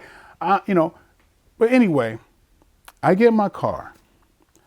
Now, I've always had a CCW, right? Concealed carry permit. Yeah. And so I'm in my car, about to leave out. I see this Escalade. It's either Escalade or something like, whip around the corner. I'm thinking, oh, it's dude. 2 buttons. got my little box. Still got it in my black truck. Okay. And you come over, I'll show you. You can press this. Right. It's like a little, compartment right here. Had a, eagle right here, right? So the thing is, smoked windows about here. I'm real clear as to what I'm going to do. Shoot him. Yeah, my thing is, I'm very clear as about what I'm going to do. Just like in fighting, you see, this step, and this step. It's not even anything that had to do with nerves or anything, because I just came from there. This is where I'm from. So my man drives up. It is him. He's got both hands on the steering wheel. And he's like, yo, why you got to be like that? And I'm like, you made this happen. All the while, I'm like this, cocked back, right? Knowing I'm in gear. First shot, if any hand is coming off the steering wheel, it's going to be right here while I'm peeling off. So all the while, he pulls up and his hands are on the steering wheel. As calm as I'm being, I know if your hand leaves the steering wheel, it's over. It's going to be you or me, and I like me. So you're going to get it. All the while, he goes, he's listening to me. And I tell him, yo, man, you did this. You disrespected. I don't know what you got with her, whatever, but you made this happen. And so my man, I don't know who he is to this day. He goes, man, you know what? You right, man. Apologies. And he drives off. His hands never left the steering wheel. Do you know, Vlad? Once I dropped Billy off, I sat in my car for about 2 hours going, That was a close one. can't happen. This cannot happen again. That was the day I said, man, I got to leave that part of my life behind me for good. It wouldn't have been like, oh, actor got caught with a gun. It'd have been, no, actor, you know what I mean? I didn't see myself, I still to this day, I don't see myself as the actor. And even like my wife has to say, because somebody's like staring, I'm like, excuse me, do we have an issue? And he's like, oh no, are you the guy to play? I'm like, oh, I'm sorry. You know what I mean? So, but because like I said, my heroes were never actors. So I just think of me as just me. I don't know if everybody sees me on TV. I don't expect that. So hell, I don't watch everything. So why should everybody know who I am? So, but the thing is, man, I do know that I grew up in that culture. There's a part of that culture I love to my heart because you learn to live in the moment like nothing else. And when you are in that moment, everything in life is just vibrates on a stronger level. It's addictive. When I was in college, I'd hang out in the hoods, even if I didn't belong in that, because I was addicted to that energy. Everybody's funnier. Anything can happen, right? That's addictive. So these brothers, these people, rappers, everything, they grow up in that culture, and it's hard to leave because every color is more vibrant. Every sound is magnified. And the relationships, that's all you got. So you love to your heart's content. You know what I mean? There ain't no stronger love than that love that you grow up with when y'all didn't have nothing but each other. That's beautiful. It's beautiful. But a lot of people don't understand that. And they go, damn, he put his life on the line for his homeboy or that's all you got. That's the most important thing in your life. So I understand that. And like, I was that close because that's my mentality growing up. I embrace it and love it. But part of why I come back to every inner city to speak to the kids is that I understand those both worlds. And I have to have a message like that because I've been spared for a reason. And I think part of the reason I've been spared is to come back and teach people this, I don't know too many people who do what I do, who've been in a bunch of shootouts and who've been shot and whatever. I don't even think of it as, when I was in it, I didn't think that was that strange. Yeah. Yeah, but to me, from the outside looking in, for someone who grew up primarily in the suburbs, like I don't know anyone who got shot. Yeah. I've never gotten shot. I've never gotten shot at. But lots of people I interview. That's a whole different story. And then when I go to college, that was a whole different, like, what is this? People talking about their parents didn't give them money for the weekend. I'm like, what is this? Y'all throwing eggs down the hallway? I'm like, I got no time for, like, what kind of, it's just a whole culture. I feel like I've lived like about 5 different lives, man. Well, there was a rapper in Chicago who was named FBG Duck. What does that stand? FBG, I think stands for Flyboy Gang. So Duck. Okay. Yeah. I'm old. Yeah. Well, he was a gangster disciple. Mm-hmm. But but he was a rapper and he was a pretty popular Chicago rapper. Had a hit song, signed to a label, everything else like that. In my first interview with him, he talked about how he had gotten shot twice in Chicago. And I was like, well, why don't you move? And he's giving me all these reasons why he's not going to move. I was in the wrong area. I know how to move. I'm not going to get caught up this time, blah, blah. Our second interview, his brother had just gotten killed. His brother and cousin got killed in the same instance. And, he talked about going to to the area. His mom was crying, everything else like that. So a little bit more time passes. And people are doing songs about his dead brother. You know, like in Chicago, they say like smoking. If they say, you know, for example, his brother's name was FBG Brick. So they'll say, oh, you know, we're smoking a brick pack, meaning like we're smoking your dead brother, right? So he would do songs about them as well. So he did a song called Dead Bitches, where he talked about basically all these guys from his enemy gang who are dead now, along with how they died and mocking them and so forth. Duck was, you know, about a month ago, he was out in essentially the Rodeo Drive of Chicago, right, in front of like the Louis Vuitton and Gucci store and everything else like that. But he had been going on Instagram Live throughout the day, so people kind of knew where he was. 2 cars pulled up. 4 guys got out. He was shot to death in front of everybody in broad daylight. The girl that was with him actually had a gun on her, return fire. She got shot as well. And a fan who was talking to him got shot as well. I interviewed his mother. And it was just the saddest thing. She had lost 3 children in 6 years. She had a 3-year-old daughter who died from a fire.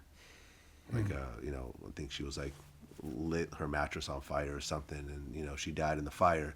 And then she lost her oldest son, Brick, and then Duck, just recently. And it was just so important for me. I'm like, with all of the internet, social media, music videos, people dissing each other, it gets hyped up in the blogs, it gets hyped up in social media and everything else like that. I'm like, here's what happens after everyone goes on to their next song. This is the mother who's going to cry for the rest of her life because her son got killed in broad daylight. Yeah, it's a sad thing that, you know, it's like this blood makes money. Being somebody who, and I know you could appreciate this, well, the beginnings of hip hop, where it was on the East and it was political. I mean, you know, Public Enemy. You had everything that came out of there was about, you know, something political. And then swept across the country, and then people started talking about gangbanging and everything else, and then that put it, you know, that started to sell a lot of you know, a lot of that product. And then, you know, so it's just like, this is the reptilian brain is just all these, the negative leads, and if it bleeds, it leads, you know. Unfortunately, this whole violent episode, you know, that gets more clicks. It's just sad, man, because, I mean, I just think, I mean, I had so much faith when Kanye first came out. And I was thinking, oh, this brother's talking about something different, something that can nourish folks. Yeah. But then, you know, he first talked about Jesus walks, and he became Jesus. Right. And I'm like, damn, man, he has so much power to be able to tell people, maybe we should be talking about something else. Let's empower each other. But this whole brother thing, I wish we can go back to that, because if these rappers, they have so much power to influence other folks. Yeah, FBG Duck was 26 years old and left behind 4 children. And it was probably the most known Chicago rapper to be murdered. Other rappers have gotten murdered out of Chicago, but they were more local. You know, they had local songs that were really popular, but not someone that was getting 30, 40 million, 50 million views and people, you know, and was signed to labels and so forth. And I feel like, you know, and once he died, all his enemies started making fun of his death. Oh, we're smoking a duck pack and that type of shit. And, like this mother is crying her eyes out in this interview, just thinking about the situation, and he was gonna move, and he just didn't have enough money to move all the rest of us out, and we were gonna do this, and we talked about the interview, because right when he died, everyone's like, yo, you tried to convince him to move in that first interview. Like, everyone's tagging me in this interview. And he just simply would not do it. And he was not in an enemy hood. He was on Fifth Avenue, essentially. But he was still in Chicago. If he was in the actual Fifth Avenue or Rodeo Drive, nothing would have happened. He's not around all the people he's dissing and going back and forth. And she even broke it down to me. She was like, once they tore down those high-rise projects in Chicago,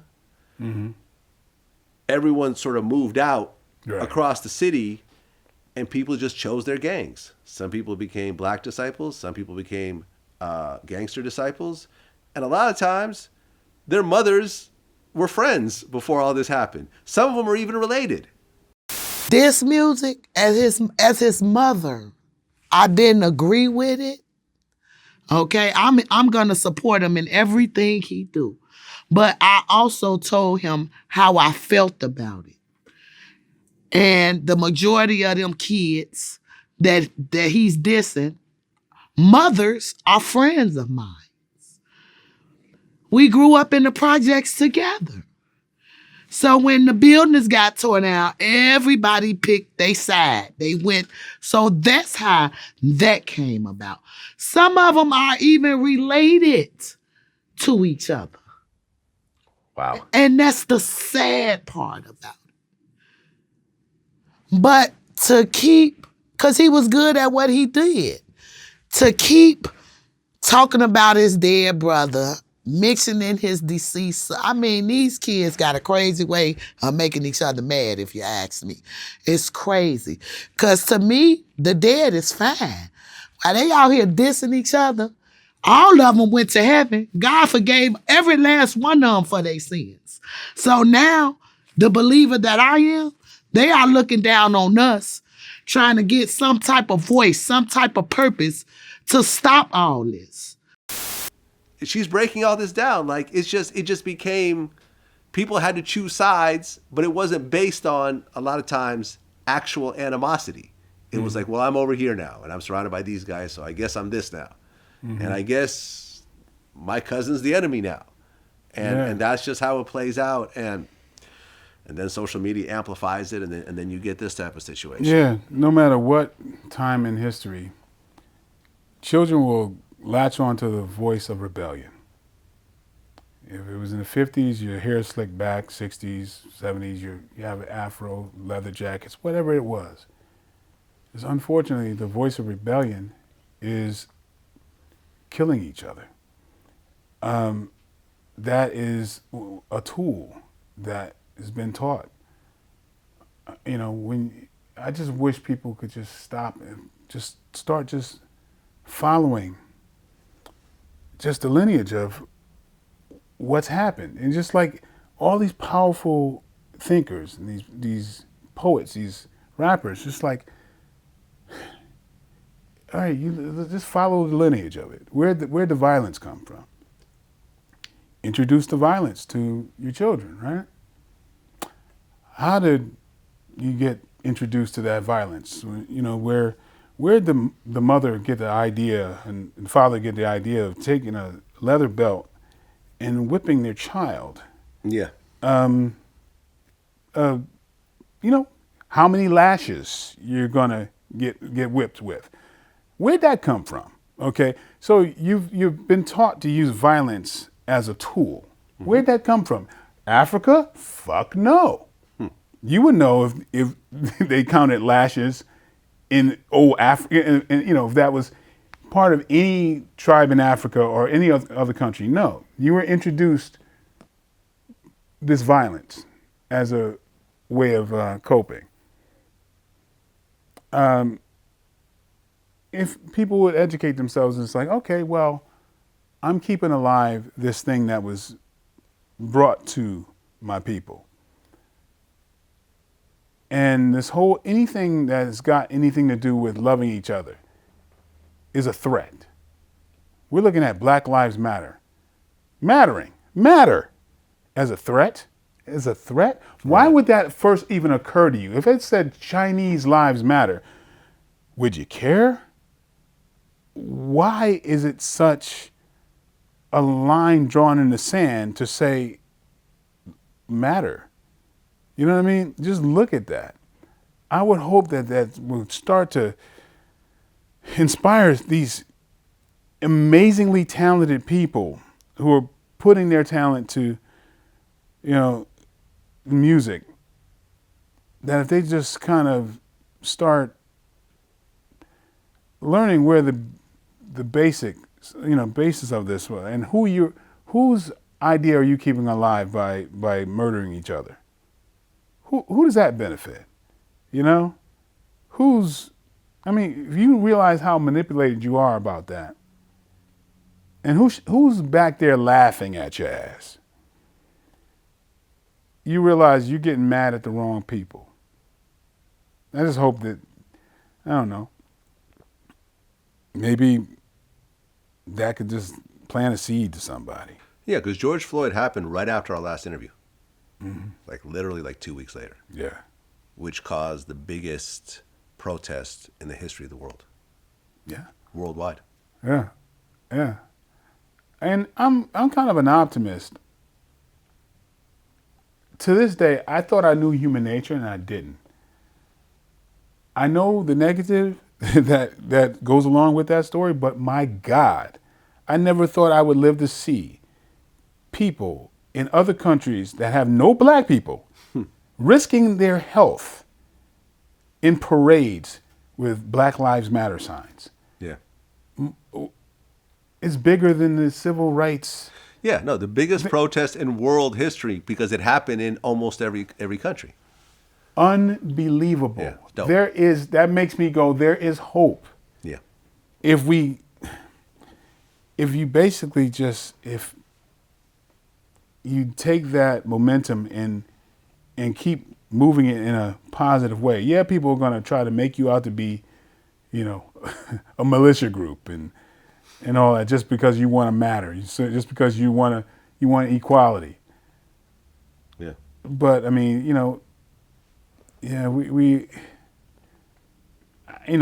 hopeful that people. Sometimes it's all about just being realistic. The realistic part of that is that, my God, this was amazing outpouring of humanity. Still is. I just hope we take this and keep going that direction. Well, speaking of Africa, you're actually a king in Ghana. King Aktupan? Odupan. Odupan, sorry. Yeah, what you're reading on my face is, like I told you, like I'm incredibly shy when it comes to, if you give me a compliment, I will run from you. I will just go, thank you, and hopefully that thing passes, because I'm not comfortable with that. So when that happened to me in Ghana, I thought we were watching the ordainment of if you know who Bozoma St.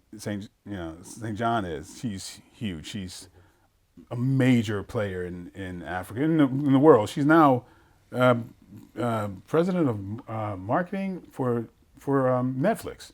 Okay. Yeah. Right. This was part of the Ghana Year of Return? Yeah, Year of Return. Yeah.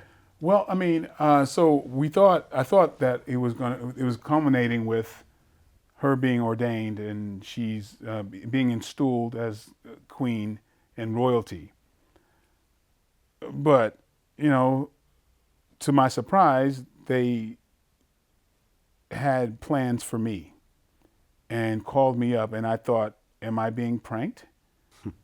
But this was something that was, we took boats and buses to get to this palace, to visit the royal palace. When I was called up, and I had to absorb things as I went, I didn't realize this was something that they felt that there was a sign prior to me even coming. They knew that my lineage was, my people were from Ghana. They told me about a lot of things that they had done. They were in silence and like kind of in this, I don't know, this procedure that they went through, saying there was going to be a return of this person, you know, that turned out to be me. This, but man, you know, it's on YouTube. You see the freak out that I'm going through. But all I say is that, okay, what it means to me is that, I mean, if you're considered a king or royalty, it's not about, you know, them worshiping you. It's about you doing something with that. So my whole focus is I have to do something with that power. And so now, you know, I'm not to put all the business out there, but I have to have constant connections with the king and, you know, implement plans. And, you know, since I have a concentration on education and certain things I can do for the Akwamu, which is kind of like, it's not just Ghana, but it's several countries. There's like, the African diaspora is broken up in several kingdoms. Yeah. There's Ashanti, there's Akwamu, there's... Yeah. you know, I interviewed this rapper named Sakrdi, who's the big artist in Ghana, the big rapper in Ghana. He talked about the whole the year of return. Most people who are disconnected and some that had family back home are back to their families. There's a lot of people coming back. And that's why when I had opportunity to be on the stage at the BET Awards, I made it clear that they should come back home, because last year was the year of return. It's like a movement to make people come back home. So I endorsed it because I believe in that. The year of return, that's amazing. Yes. So last year's the year of return. This year, I don't know if it's official, but they didn't want to keep it just last year, just being the year of return, because it's a whole movement. It's not going to be just a year. This is a way of thinking way forward. So I think moving on, they were trying to, the tag, I think it was beyond the return. So now it still keeps going. Like, people needs to come back. You know, the lifestyle in the States, I've been there. I've been to London. I've been to Germany. I've been to, yes, God has been good. I've been to a lot of countries, but I feel our people are not living life to the fullest where they are until they return back home. And then as soon as they come back home, most of them don't want to come back. I know a lot of people that came in for just a visit, and these guys don't want to go back. You know, so it's just a sense of pride knowing that you have a home to go to as Black people. Yeah. You know, that's actually how he hooked up with Idris Elba. Yeah, Idris was there. Yeah. Idris' mother is from Ghana. Yeah. And they actually did a song together in a music video and everything else like that. Yeah. I was shocked when I was in Ghana. I've been in 8 different places in Africa. And again, that whole thing of, I don't know if I got a learning disorder or not, but like me never thinking about who I am or that people see my movies or anything. We leave the slave castle and I got carried off by a huge crowd. They carried me off like I just won the World Cup. And it was frightening because I had no control of anything, and I had to try to get them to bring me back to the buses. that way. Right, yeah. My daughters were crying because it's like, oh, that's our protector, has just got snatched off. And I'm like, and after I was royalty, it was like everybody in Ghana knew. I couldn't shop anymore. I had to have security. It was crazy. Wow. You know, but it's like, but I've been to different places in Africa.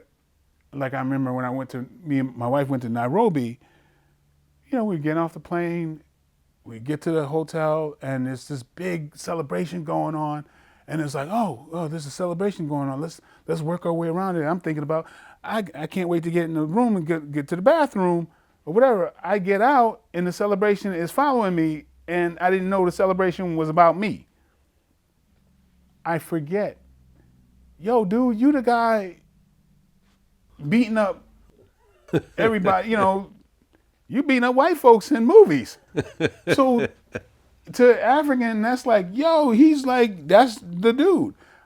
I don't think of it because that whole ego thing, I don't think that way, but I forget what that means to other people. Yeah. So it's like, so I understand that, yo, I have a lot of weight on me and I have a lot of responsibility. even though I'm trying to be humble with this shit, I do have a responsibility, and like that keeps me on the straight and narrow because my story can't go out like it could have went out. I got to take care of stuff, and because there's not a whole lot of role models out there for us. Well, I interviewed Akon recently, who's from Senegal, and he upset a bunch of people because he was saying how in Africa, in Senegal in particular, there's really not a very big focus on slavery. You go to the island of Gorée, which I've been to as well, which was one of the main distribution points of slaves in West Africa, and you talk about them, but then once people come back, there's really not a history of slavery in Senegal in terms of slaves being there. They were taken from there, but they didn't actually experience it there in that extent. And he feels that Black Americans really need to let go of slavery because it holds them back from achieving their greatness. And a lot of people were upset over this. A lot. I think it's also the art of just letting the past go and moving towards the future. And I think in the U.S., they have this stigma of just not letting go of the past and blaming the past on every mishap or, disappointment. And I think as long as you hold on to that past, it's just a lot of weight that you carry with you everywhere you go. And it's hard to move forward and move fast when you got to, weight on your back. You just got to let it go. You said that Black people need to let go of the slavery thing? Well, need to stop talking about and holding on to slavery because that keeps them from achieving their heights. I got to agree with them. Do you agree with them? Oh, absolutely. I don't totally, listen, I'm not Black, but I don't totally agree with them. As a Jewish man, I feel like we still have to talk about the Holocaust. I don't feel like it holds me back, but we should always remember what happened so it doesn't happen again. But, he felt that, he was someone who grew up in Africa until he was about, 10 years old, and then he went to the U.S. and then spent his adult life there. He's coming from a perspective that he's not bound by that. Exactly. So it's clear to him that just, I would encourage as many people to please visit Africa. 100%. My goodness. I have visited Africa. Yeah, because it's like, and then you start just thinking, you think, okay, who are the Africans you know? Doctors, right? Like very, respectable people. Like going to different, every country I've been in like several countries in Africa, and every time I go there, it's like I meet some of the most brilliant, beautiful people, super functioning societies. I realize how loud my ass is because everybody's like, yes, sir, we have your room. It's like, huh? So every country in Africa, everybody speaks very, it's softly, yeah. And I do a lot of talking to, a lot of the men folk, and you realize, and I would like people to start thinking about this. A lot of the African men come to the United States because they want women. A lot of times because the African woman in several countries, to get a woman, you better be educated. Your family has to be doing the right thing. That's how African women, you think about it, there's a certain part of that culture that still is alive today. It's not a promiscuous culture by no means, especially in the motherland. Definitely not. Definitely not. And you look at African movies. Do you see loose African women? Hell no. Never really thought about that. Yeah, talk to some African men. They're like, the Nigerians that's why they're so aggressive, because for you to get with a woman that you gotta juggle while tap dancing on a unicycle. But that's the beauty of the culture. Yeah. The women, they pride themselves in their chastity. This is something that it's not hard to see, really when you come down to it. And so, yeah, brothers got to, that's why even in this country, brothers' game got to be pretty damn sharp, even now, to get with the queens, basically. Akon did was still doing the whole Lighting Africa project, where during our interview, he said about 350 million homes he's helped provide electricity. And I remember in one of our old interviews, he described how he got $1 billion loan from China and how he brought solar panels all through the different countries because you just couldn't build the infrastructure. Yeah. You know, to run wires, it was just going to be too expensive. And I'm trying to do some Wi-Fi stuff there. Yeah, exactly. Yeah. So he literally set up all these solar panels and everything else like that. And we talked about how, and me and you talked about this before, about how black people get treated badly in China, and that there's that whole thing of the Chinese are really trying to take over Africa and trying to like colonize it and so forth. But he told me flat out, and this upset everybody, all the conspiracy theorist guys who you know, follow these meme pages and feel they know the real deal. Here is a man who deals at the highest level in Africa, deals directly with the presidents of these countries, has his own city that he's building, Akon City. You heard about this? I heard a little bit about it, yeah. 3 square miles he was given. He's building his own city with his own police force and his own hospital and everything else like that. And he owns thousands of acres in Africa. He said no country in the world has done more good for Africa. See, the thing is, China has such a huge economy that China itself is not big enough for the economy that they built for them. And they need a place or a partner to expand that economy because China alone can't do it. And their relations with U.S., as you can see, it's getting worse and worse every day. Yeah. So even in the U.S., clearly is nowhere near big enough. So they needed either India or Africa to create that partnership. The reason why Africa became the biggest concentrated market for China is because we share the same cultures. When you look at history, you look at the way we live, the way we raise our children, a lot of it is very, very similar. So they can really relate to the culture in Africa. And then 35 years ago, China was in the same exact position that Africa was today. Yeah, which is really deep. But they created a system that allowed them to figure out a way to move it in. So now China has all these factories, all this product. They can't keep all of that shit stored up in what's the names, but they also need to expand that audience too, as far as who all this product is going to. So Africa can utilize majority, at least 90% of the stuff that's being created in China today because of that culture, collaboration, you know? So what China's doing, they're creating, instead of buying, they're just bartering. They're saying, okay, listen, to keep our factories running, to keep this and that going, we need resources from Africa. We can't live without the resources. But in return, we want to be able to build infrastructure, you know, schools, roundabouts, bridges, and things of this nature. So that serves 2 purposes for Africa and for China, mainly. One, it gives China the distribution routes that they need to be able to create, you know, opportunity to sell more goods, distribute more goods, ship out more goods to a brand new audience. And 2, it gives Africans the infrastructure that they need to be able to just set up a basic economy to gain enough revenue to even be able to afford that stuff. So it's a win-win situation when you look at it. Right. Yeah, I absolutely believe it. He said that China is essentially where China is now. They were Africa 30 years ago in terms of the overall development. And now that they've grown so quickly, they need a place to sell their products to. Things with the U.S. aren't going too well these days. Right. So it was either going to be India or Africa. They chose Africa. And they've really cemented relationships with the presidents and everything else like that. And he said no country's done more good. Not just more business, but more good. And it was like, oh yeah, he's just being paid off, and you know, there's some sort of conspiracy. And I'm like, listen, I'll listen to Akon before you're a bum ass any day of the week. This guy actually knows what he's talking about. Exactly.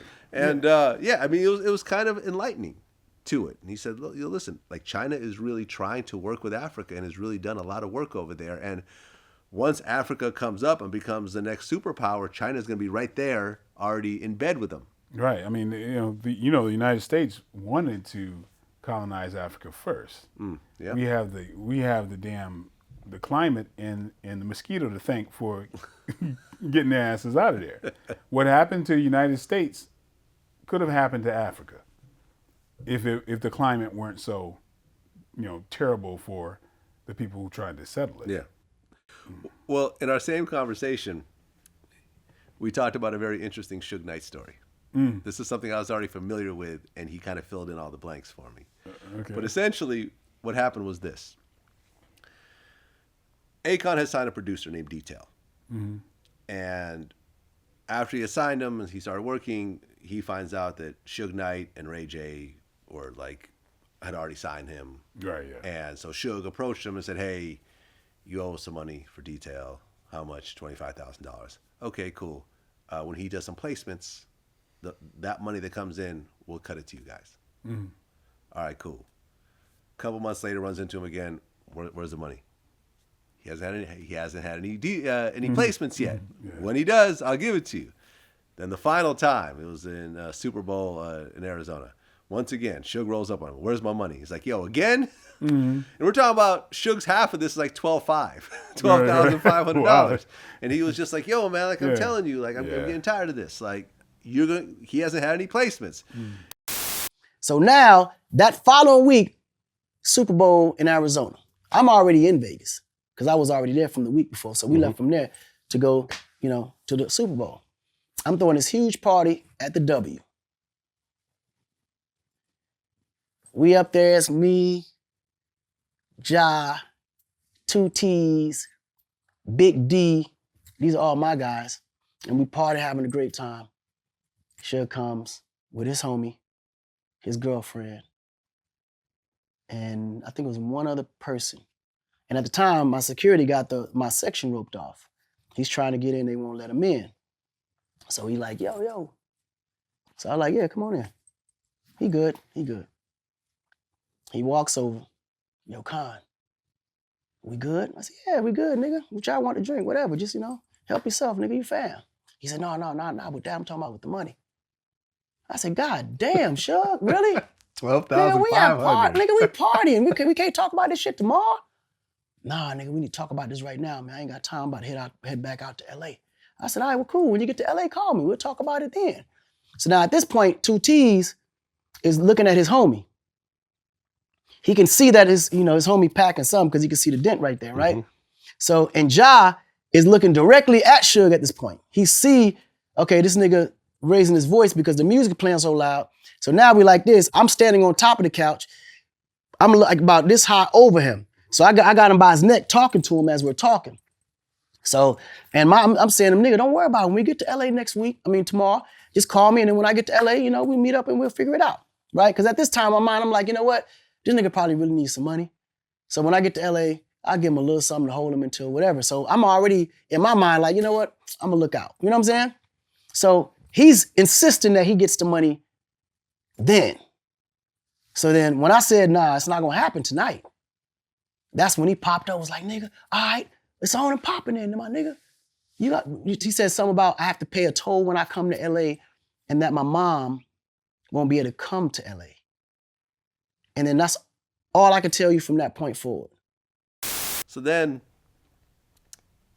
Akon's road manager, Ja, real big dude, right? Used to be part of John Gotti Jr.'s crew. Done a bunch of prison time over that shit. Stepped in and said, all right, Suge, you're not going to get paid today, but if you want to go in the bathroom, we could fight. But you're not going to get paid today. And then Suge just started, fuck that shit. I don't fight. I'll have your mother killed. I'll have your whole family killed. And then John knocked him out. That's when you see that picture of Suge knocked out. That was the Akon incident. Yeah. And then after all that, Suge pressed charges. Yeah. And Akon had to come up with a bunch of money to basically get Suge to drop the charges against his. That sounds like a manager. comedy episode. Like, it's crazy. It's crazy. This guy was bullying his way around the entertainment industry for decades. Yeah. And now he's doing 28 years over doing that same thing, trying to bully his way onto the Straight Outta Compton movie. Have you ever run into him? Yeah, I've run into Suge a number of times. Conversations? Relationship? Anything? I had a really funny experience with Suge. What happened? Oh my God, this was hilarious. He had gotten out, and he and his people would be out at clubs and everything.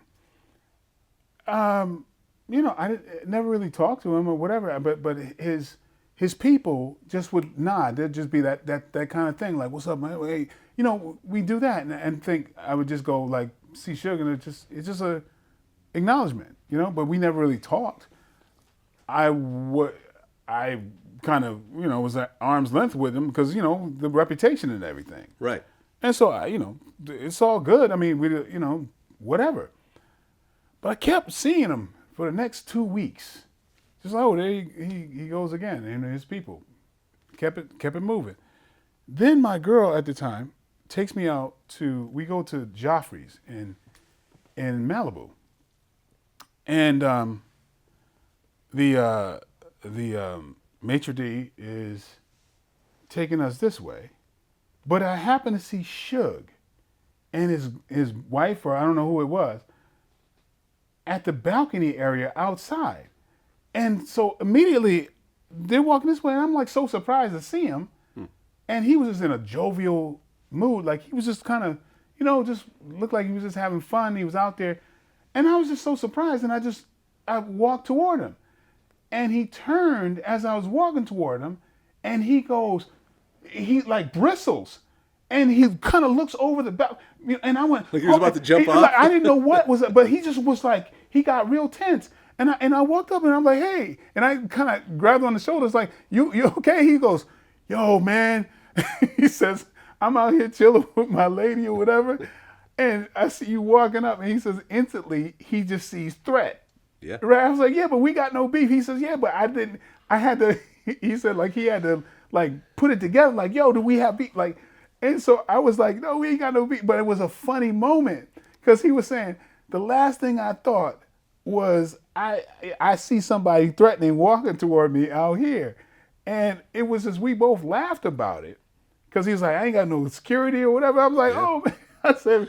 I was like, is it like that? You can't keep track of who's enemy or not? Well, I mean, look at how much dirt he's done over the years. Like how many people I don't know, but it was like we laughed about it, and I saw, because, you know, Ray J, and I've known Ray J for a long time. Yeah. I know other people that know him, and I see the side of him that people talk about, that he could be funny and like it didn't seem like a gangster at all. Like he was just like, you know, he was chilling. And so that's kind of like, you know, but that's not surprising. There's why are you going to build armor at all if you don't have something to protect that's, you know, on the inside? You know what I mean?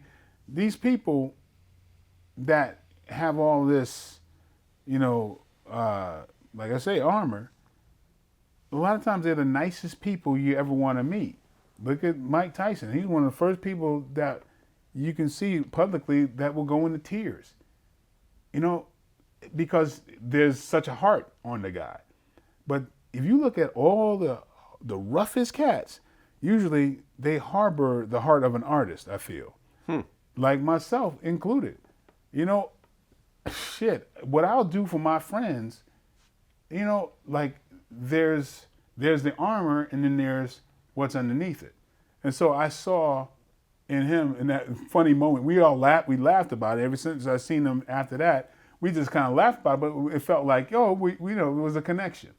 But that was the thing. I kind of got to meet the real dude. Yeah. You know? Well, in our last interview, you made some comments about Tupac. Yeah. It became one of the biggest clips. Really? Of the interview. Oh, yeah. I forgot how I first met Tupac, but I know we were playing in a VIP thing, and a lot of people was trying to get me because I was getting a lot of people. I was having fun with it. But Tupac and I would play, and we every now and then would meet up there. And what was interesting is that it felt like, from my perspective, it was a kind of a weird thing with Tupac. Like, people, we would play, or we'd hang out, go hang, and people would say, you know, your friend looks a lot like Tupac, but nobody ever thought it was him because the side of him that I knew was so different from what the whole gangster thing. Because I speak the way I speak, no matter who I'm with, right? And so I'm kind of like a little bit of a nerd and mixed with, you know, like I'm weird because the way I speak is, you go like, what is that? Like, I sound like I'm from college, but the street, but this, like, and so I think that encouraged Tupac, that side of him that was goofy. He felt like, oh, I could just be myself. And so people were like, oh, that guy's not Tupac. Tupac's not that goofy. But, the thing was, like, there'll be times where, Tupac and I, we would do goofy shit like challenge each other with multiplication rock, the shit that was on Schoolhouse Rock and shit like. He would be like just a different kind of dude, right? But then like we would be playing and all of a sudden he'd go back into, yeah, nigga, I'm gonna get. And I'm like, somebody black must have walked into the room. Yep, there it is. People, well, some of the outlaws kind of responded. Yeah. One of the guys, Napoleon, claims that the two of you ran into each other at a hotel in New York. And Pac kind of slighted you. And that's where sort of the animosity That never comes from. happened. Okay, that's what I thought. In New York? Yeah, you never worked in a hotel in New York, right? Worked in a hotel? No. That's what he claims. He said that there was a dude who he claims looked just like Michael Jai White, and he approached Tupac. Was like, "Yo, man, I'm going to be an actor," and Tupac was like, "Yeah, okay, yeah, whatever." And then he's like, "Okay," and that was Michael Jai White. And that's why he's talking shit about Tupac now, because he's still mad about that one day. Think about it. That had to be after '94. I don't know, man. Well, I guess there was people who. I saw that there was some kind of thing, so-and-so responds to the Tupac thing. Yeah. I never even pressed the button because it's like, yeah. What kind of dumb shit is somebody going to tell me? I know what my experience with another human being is, Right. dumbass. You know what I mean? So who's gonna be informed on, like, if I say, it's not like, people always like to default on the negative shit, right? And think like, well, like I'm saying that Tupac, I don't know if somebody thought I was saying that Tupac is two-faced or whatever. Yeah, you said that he acted more gangster around black people. Yeah, there's a lot of people like that. We're bilingual. The way we speak around different people, you can flip really quick. Yeah. But look, all you got to do is, I think because I speak the way I speak, Tupac would speak the way he spoke, and just he felt like he didn't have to put that veneer on. And so that's my experience with him. I don't care what your experience is. That's your experience. My experience was this. And it was really kind of deep because I was like, he flips right into the other thing. But what am I going to say? Like, he doesn't have this other side? Look at the pictures of him and Jada Pinkett at the school in Baltimore for the performing arts. That was a gangster. A lot of us can do that. I mean, you think about, Dr. Dre. We grow up. There's like people like Dr. Dre, like too many of them, like Ice Cube. They can be as at home in a boardroom. Yeah. With billionaires as they can in the hood. Yeah, there's two different, lives. And I've talked to a lot of people that were around Tupac. People, for example, some of the guys that acted with him in Juice and so forth. Yeah. And I brought this up a few times, is that a lot of people felt that once Tupac did Juice, and that at that point was his most successful thing that he'd ever done in entertainment, it was so embraced and so celebrated that he became Bishop. Yeah. It worked for him so well that he's like, let me just go ahead and absolutely. And I'm not saying, listen, I've never met Pac. Mm-hmm. Let me just say this. I've never met him. I've interviewed all the outlaws that are still alive and Thug Life, all the members from Thug Life and most people from Death Row. So I have a good idea, but I have never met him. So I don't know what he's really like in person or what he was like in person. But that was the whole thing of, I think Biggie even accused him of that, is like when they ran into each other, Pac was acting like Bishop as opposed to the guy that he kind of was cool with. Yeah, behind closed doors. Hey, the fascinating thing is human nature, okay? And if you really look deep, there's something to learn from that. Mm-hmm. All the people that you interviewed, everybody says the same thing. Hey, maybe Pac shouldn't have done. None of the gangsters would have, rolled up on Orlando the way he did. No. Well, that goes to show you there's a performance that everybody felt was afoot. That's what my feeling was, because I'm like, that's not the cat that he will switch into that mode. As an actor, I know what that mode is. I understand that. Right. But it's almost like Al Pacino staying in the Scarface mode, because people don't realize how addicting that attention is. Especially if you was on the other side of it, you was a nerd. Plain and simple. Do you think the majority of actors, rappers, or whatever weren't nerds and aren't still nerds to this day? Deep down? Yeah. True. This rhymes with that. I'm sitting in my room and come on now. Goddamn it, this is Revenge of the Nerds out here. Right. I'm a nerd. There's part of me that is total a nerd. I got certain edges that, that's not, but deep down, who am I really? You know what I'm saying? Yeah, the majority of us, you think there's not a part of Snoop that was a nerd? These guys are poets. Exactly. Poets were not historically considered the tough guys. Yeah, but we surround ourselves with these people. We can dip into the reality of this life because we got one foot in it. But as artists, we can illuminate that life. We can, show what's beautiful about that life, and shine a certain, light on it. That's what it is. That's why I go into characters. I can play it from a certain bit of reality.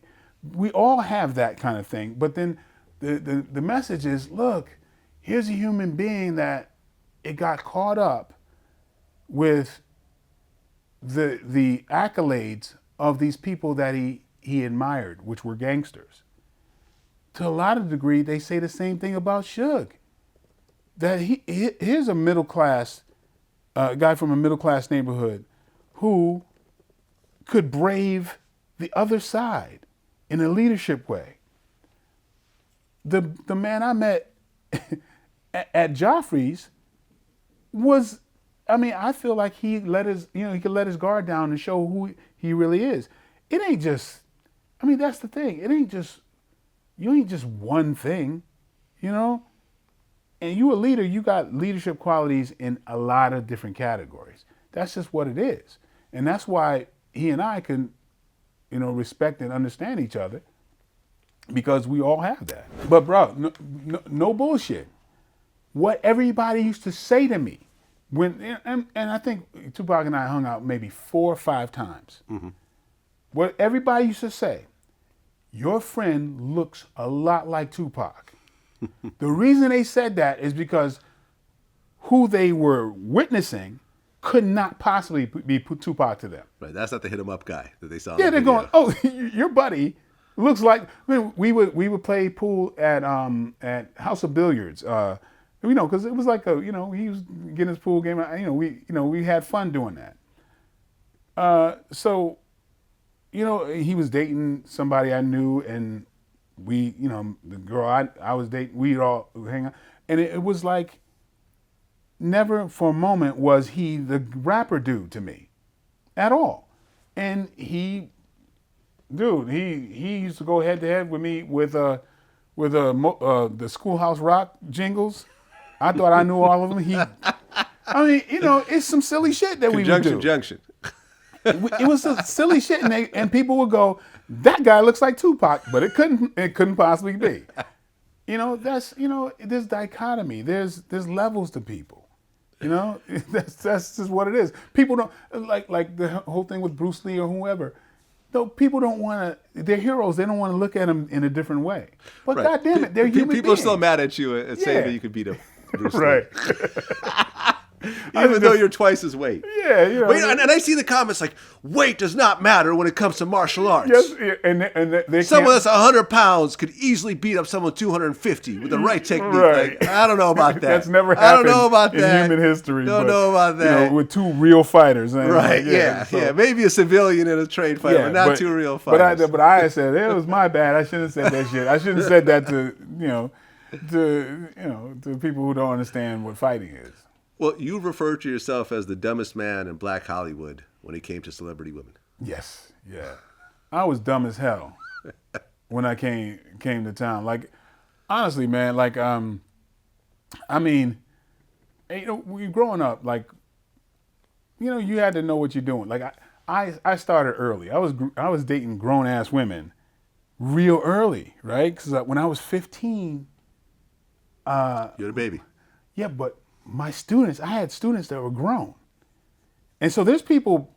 Right now, I got to tell you, there's people who think I'm the devil because I had students when I was 15, 16, and 17, before I went to college, that thought I was a grown-ass man when I was teaching them, right? So they thought I was in my 20s. But, you know, I was teaching them, they're calling me sensei. I'm hanging out with these brothers that are in their late 20s. They're calling me sensei. I'm meeting the women that are their age, and I learned real early how to play shit off and come across like I knew what I was doing. I mean, I learned tricks real early. You know, I would ask, you know, somebody, you know, Lisa, oh yeah, well, you know, tell me about Lisa. I would do that, and they would talk about themselves, and all I would do is play like, they say, you know, I'm in college. I'm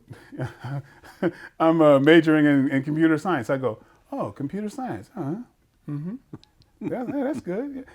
And I would just repeat whatever they said, and it would set on this thing to where they're always trying to please me. It worked for a long ass time. It's some game that I'm, you know, sharing with people, but you get somebody to talk about themselves, and you act knowing. Yeah, so, you know, and it just works. The next thing, they're really trying to please you. But so when I came to town, having skills early, dating college women when I'm a teenager, knowing how to, you know, take care of women, I came to Hollywood, and I was once I got known and I was introduced to kind of like I'm just meeting so-and-so from that show and this model that was, you know, that's this, you know, known. I'm thinking, oh, I'm in the in crowd now. Yeah, you know, I can, you know, trade knowledge and I'm going to learn stuff from them. And I liked having female friends, period. And then the next thing I know, you know, it's like, oh yeah, you got a nice house. Yeah, that's really cool. You know, I see you're comfortable. Now why you dressed like that? Like, you know, so I'm like, oh, duh. You know what I'm saying? Like, I was like on the other end of that whole Me Too thing. Yeah. And you told me off camera who these women are. We're not going to say it. I ain't going to say too many names. I'm not going to say it, but these are household names. Yeah. Household names. Yeah, but that was the thing. Oscar winners, stars of TV shows, major networks. Yeah, but let's just say that. But I used to think that, okay, they're tired of guys coming at them.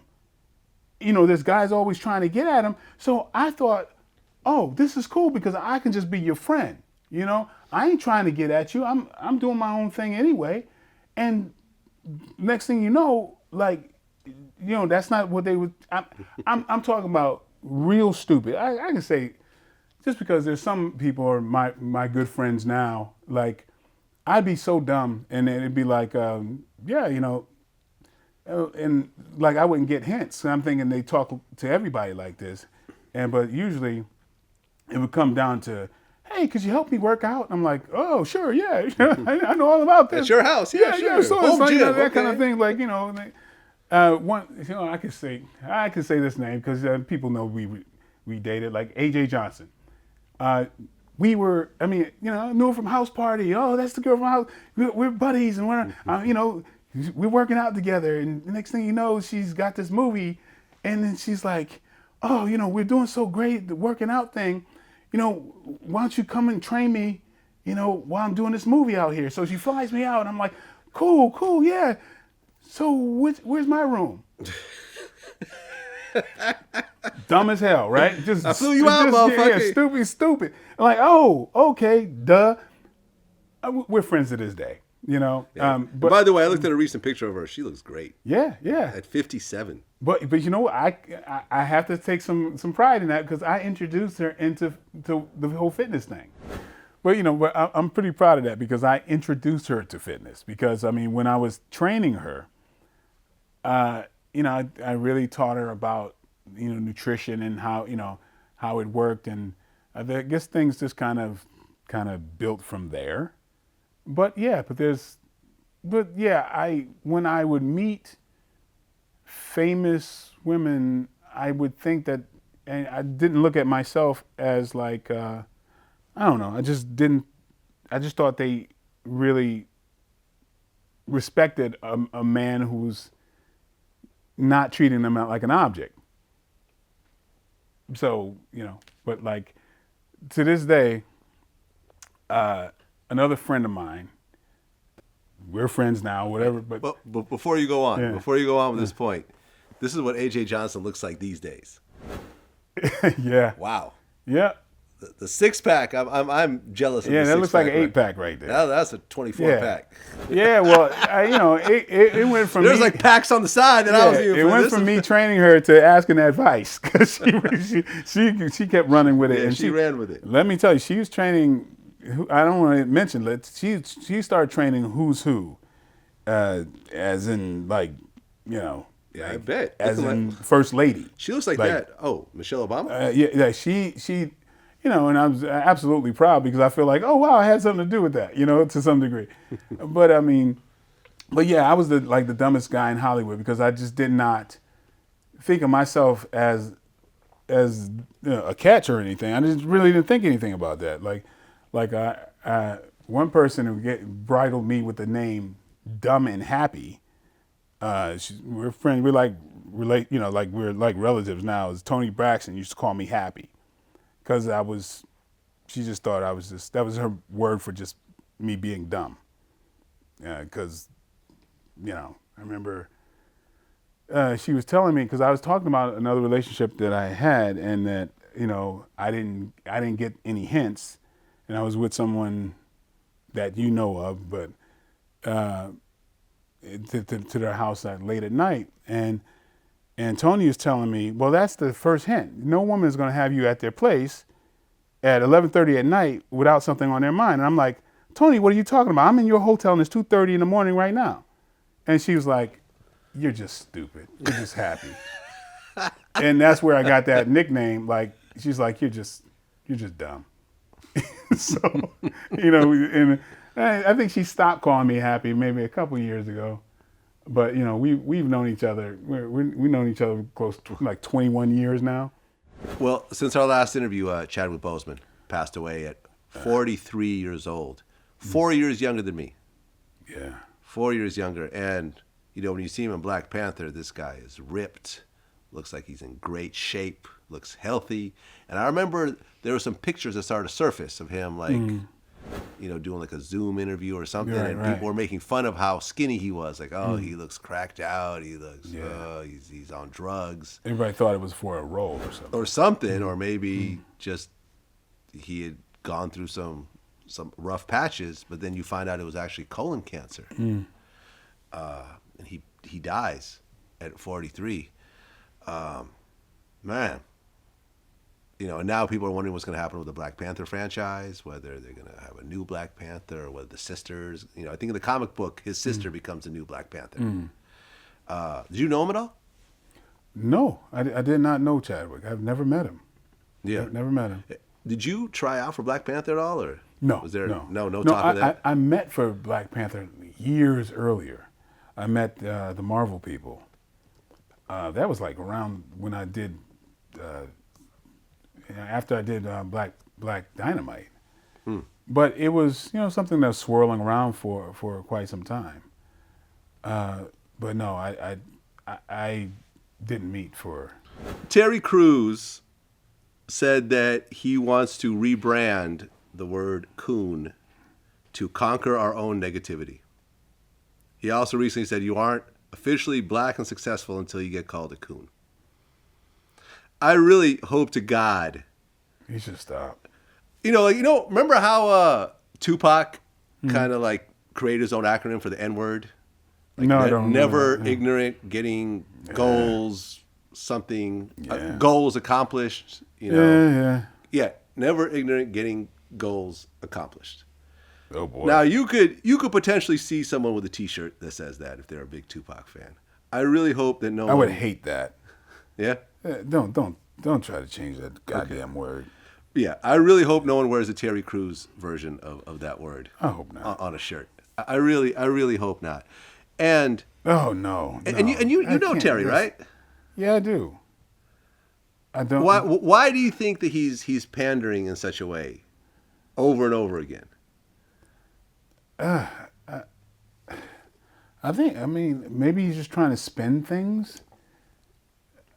I feel like it's just digging deeper. Right, because remember he did the whole well, in the process of trying to get equality, make sure we don't have black superiority, because that's what it's seeming like now, and it's just like.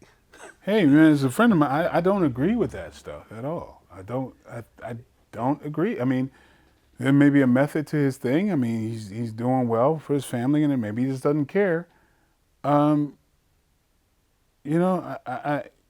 don't pretend to know the ins and outs of why people do these things. That whole, I would never say the word coon if I were him. I wouldn't want him to. Why would you? You're just inciting people to take it in a different direction, I would think. And can imagine, like, with Tupac or anyone wearing that word and saying, I'm trying to rebrand it. I hate that thing. I hate the idea of even rebranding the N-word and say, oh, we own it now. God damn it. If it's the word that you hear before somebody gets their life taken, you can't hold it up as a term of endearment. You just can't. I personally would be fine if that word was never said again by anybody. Yeah. White, black, Puerto Rican, Asian. And now you hear, like, for example, I interview, Asian rappers. Like, for example, there's a guy, MB Nell. He's from Stockton. He's a Crip. He's a Filipino. But he used the N-word. And it's just normal to him. I mean, these days you have, like, China Mac. Yeah. Stupid Young, who you recorded with. Yeah, that's my Then you have some other guys like Rich Brian and some other guys internationally. Yeah. But in general, you just don't see a lot of Asians in hip hop. Yeah. Period. Yeah. Especially not mainstream ones. Yeah. So were you thinking of that as you started rapping? I wasn't even thinking about none of that. I was just rapping, just to rap. But yeah, I'll be with everybody. We be with blacks, Mexicans. Stockton's hella diverse. So it's just. So you're just another kid rapping, basically. Yeah. Okay. And when you listen to your songs, you use the N-word a lot. Yeah. Okay. A lot of times when you're with your friends, with your black friends, people use it and it's never an issue. But then once people start to react outside of your. That's with me, I ain't never had no reaction with it. You get what I'm saying? But that's only because this is where I grew up in. It's like where I'm from, it's like everybody be talking like that, or everybody be,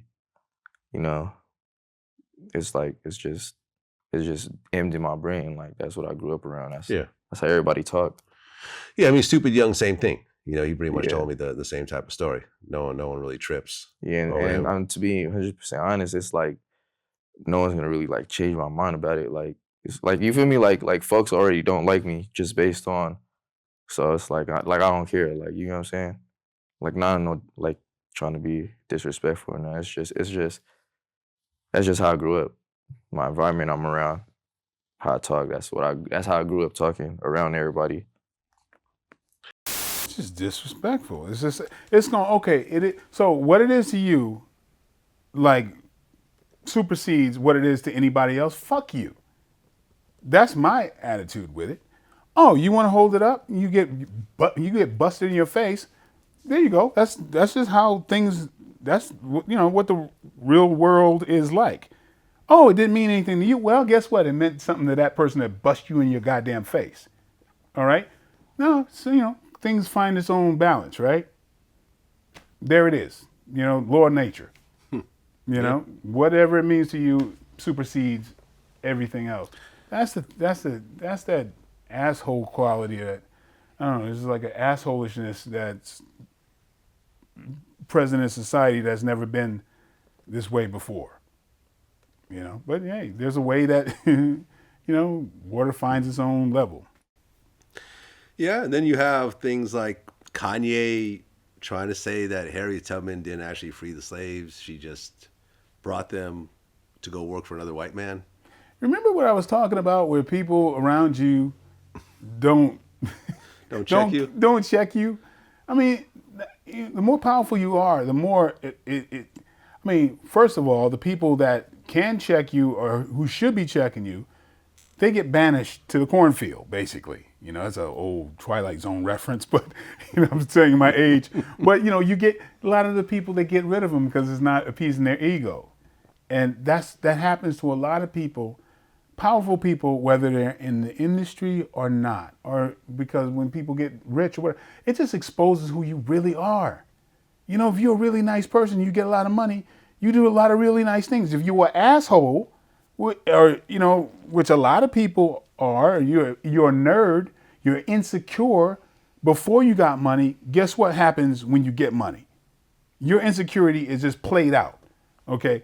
Me, I got certain flaws, right? Where you come to my house, right? What do you see?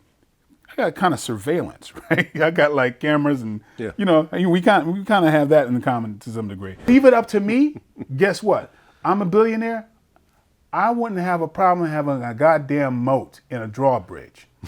Yeah, I right? feel you. But so I would rationalize having a moat in a drawbridge, right? And like machine gun turrets, because I believe I want my family safe and everything else. Yeah. But so that's my little flaw. But if I had a moat in a drawbridge, it'd be obvious that I got a little problem with security.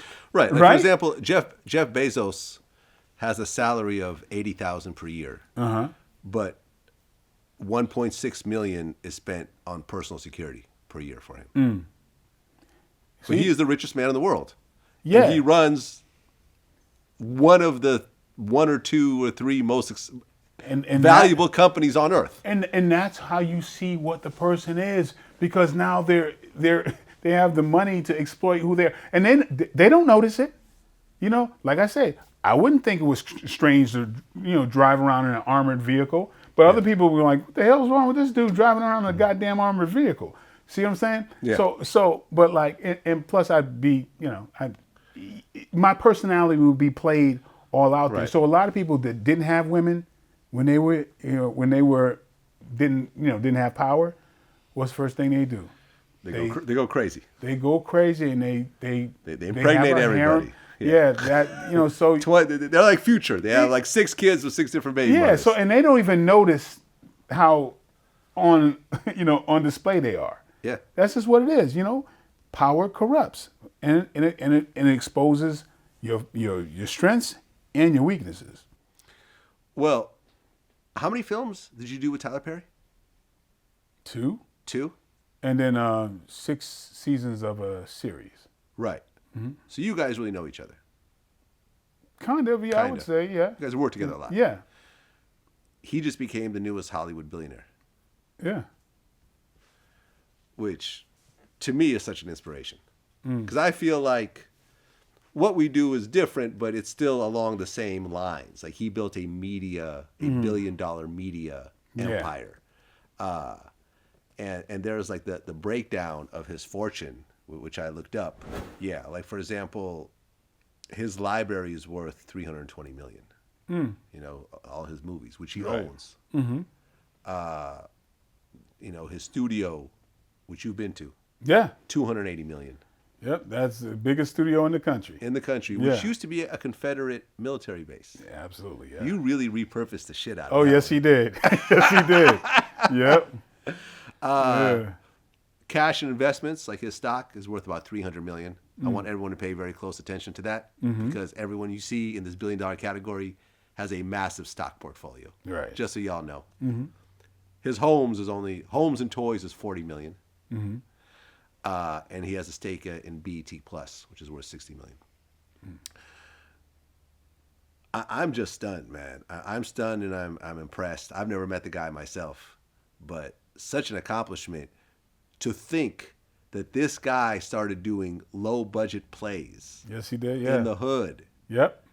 He would hand out flyers. Yeah, he believed in himself. He dressed up like multiple characters. He'd wear a wig and a dress. He didn't care. He catered to the church folks. There was always some sort of positive Christian message in it. And then when he started doing movies, there were low budget movies that were always profitable. Yeah. And here he is now, a full-blown billionaire. I heard that there is the house he's building has an airplane. Airport. Yeah. What do you call it? A landing strip? Yeah. A landing strip. Yeah. Yeah, I'm not surprised. Yeah, man. I mean, this cat, Tyler was a builder. That's one of the things that, I think, and he's got that, he's just one of these people he's multi-dimensional in his planning stages and waste not, want not, doing all that. Knowing him early on, I mean, I've seen how he's put the building blocks together. And, that he's taken that talent as a builder and just expanded it. And boy, I mean, he's the hardest working person I've ever met in my entire life. Really? Yeah, I wouldn't want to trade with him. It's just no way. I mean, he's cut out for what he's doing. There's no way in hell I would work that hard. I've seen it firsthand. Okay, so your wife is actually working with Tyler right now. Yeah, Tyler created a role for my wife on The Oval, where she's doing her second season, and just finished. They did it, post COVID, and he did all these things. I mean, he kind of created a kind of an environment, like a post COVID, very safe environment where they shot the entire season right there on his property there. Wow. Yeah, and my wife basically had a house to herself, like a 4,000 square foot house. So, you say he's the hardest working man you've ever met, and you've been around some of the greats. Yeah, there's nobody I've ever seen work harder than Tyler. What do you think, apart from just the hard work ethic, what is it, what quality is it in Tyler that allowed him to become a billionaire, self-made? There was a time where I was wondering why he pushed himself so much. Like, that cat would do 3 shows, fly off on the weekend, do live theater shows, and then start the whole process over. Tyler and I were friends. I'm just totally protective of my friends, and so I always was concerned. It's like, are you pushing yourself too much? He's been at a rate that I've never seen. I didn't think was humanly possible, because he's writing everything, he's directing. He said he doesn't do writer rooms. No, he said he actually just writes it all himself. Anytime I think that I'm busy, I just shut the hell up. Yeah, it's crazy. I don't get it. It's nothing that I'm ever going to completely understand, because I would rather do a third of that and spread things out. Like, I mean, he does back to back to back to back to back. Been on vacations where, we're in the Bahamas. What's he doing? He's writing. Yeah, I'm like, the same yo, way. you're still working, dude. Like, aren't you supposed to be? I work on vacations. I can relate. I can't just wake up and just watch TV. I got to go check, the statistics, the videos, everything. I mean, I can relate. I don't think I work as hard as him. Yeah. I also don't have as much money as him. As a protective person, that's just who I am. I'm like, let me just, it blows my mind. I got to not worry about that cat. He does his thing. Yeah. But but I can't stop. Every time I see him, it's just always like, are you okay? Like, how do you do this? But he does. I don't. Well, he loves it. It doesn't feel like work. I don't understand it. Yeah, I mean, he owns it. He owns this content, and that's the whole thing of like, yo, when you own the shit, it could be repurposed. That's over true. and over again. I remember Ebro was on Twitter today, and I actually responded to him. He goes, well, even though you own the content, if you don't own the distribution, you're not really in control. And it's like, not exactly, because there's so many distribution platforms now. Like we were always on YouTube, but 6 months ago, Facebook video became a real major thing. And we got on it, and now Facebook accounts for a big portion of our overall revenue. Right. Putting the exact same shit from our YouTube channel. Right, yeah. They just upload it to Facebook. Yeah. No extra work, really. At one point, Instagram TV is going to become monetized, and we'll start uploading to that as well. Right. Amazon Video is something we don't use because it's the actual process is kind of complicated, so we don't do that. But there's going to be, all right, if YouTube doesn't work, go to Netflix, go to Roku, go overseas. Right, yeah. Go to all those streaming yeah. networks in Asia, in India, and so forth. So really, if you do own the content and it really is valuable, and you have a real fan base of people that want to listen to it or watch it, you're the one that's going to win long term. Oh, absolutely. No one on the Forbes list is there because of their salary. Yeah. Not a single person. They're all there because of ownership. Yes. Whether they have stock in their own companies or in other companies that they've invested in, it's all ownership stakes. Yeah, I would hope people would take what Tyler has done and just kind of apply that to themselves. Yeah. Start low. Start here, understand your fan base, and build. Yeah. That's what he did. And the thing of it also, like, I realized this myself over the years, because we don't get a lot of quote unquote A-list people that come through. When they do promo runs. God damn it. Except for you, of course. We had Tiffany. We had Tiffany Haddish recently. Right. Lunel did the interview. That was one of the biggest quote unquote Hollywood stars. Okay. Except for you. No, I'm messing with you, man. You know, ain't no ego over here. I know you ain't sure. That's why I could talk like this to you. Yeah. But like, what we realized early on, and this is what Tyler Perry had been knowing, is that you don't need the biggest stars. You don't need to be with the biggest companies. You don't need the biggest draws. You just locate who your audience is, and you feed that audience directly. Yep. We did an interview with FBG Duck's mother, and it's at like 3 million views combined. This is someone that was completely unknown to everybody, including FBG Duck fans. But the story was so important, and it's so tied to what my core audience wants to watch, that millions of people will watch it.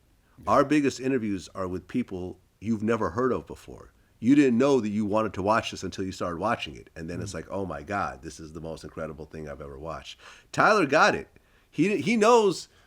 He knew early on that he wasn't going to get, Brad Pitt and and all these people. He started with his own crew of people, with his own audience, serving a community that was willing to pay and spend money. Yeah. And he let people bootleg his shit. Because everything I've heard was like, oh, yeah, no, I remember my grandmother used to have his VHS tapes. We used to watch it all at the house. And he would let people run with these bootlegs. Yeah. And eventually, look, now he's a billionaire. Yeah. Doing movies that, honestly, I'm not a big fan of. But that's okay, because he's not making them for me. Right.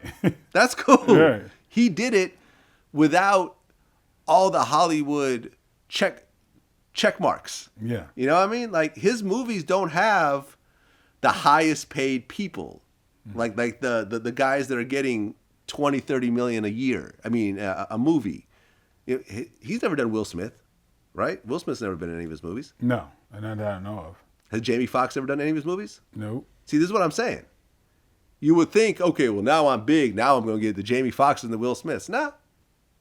I'm going to stick with the people that I know will fuck with me. That's not going to try to, ask for some ridiculous amount of money, and this movie will be profitable, and then I could go make another one. Right. And I'll own that first one too, and I'll own the second one. It's brilliant. Yeah. It's absolutely brilliant. Yeah, I mean, but he's got A-list folks, like you mentioned Tiffany Haddish, you mentioned, he's got the Kathy Bates, he's got the Angela Bassett's, and he's a lot of they're sprinkled throughout, but that's not what his business is based on. Right, yeah. See what I'm saying? Mm-hmm. He's basing it off of, what I feel is like homegrown talent. Yeah. Yeah, and it speaks to an audience. I mean, that's the thing. He did something very smart, because when he had his theater audience, he had email addresses. He had people that they're not. It's not about he's going to waste a bunch of money on a commercial that somebody's going to fast forward through. Yeah. Everybody who follows him, they're going to know what he's got coming out.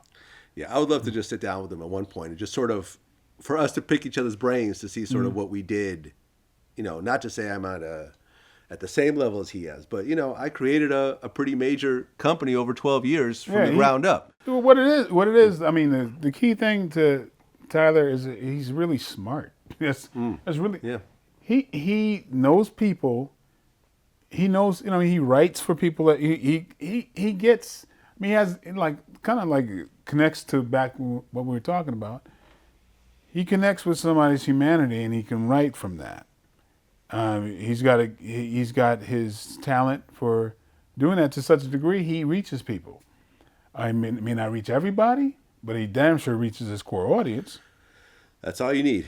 Yeah. All you need is to get that core audience, and if you continue to feed them on a regular basis, they will come back. Oh, absolutely. And you really have to also tune out I feel that in order to really, in media, to achieve a high level of success, you have to ignore both your fans and your haters.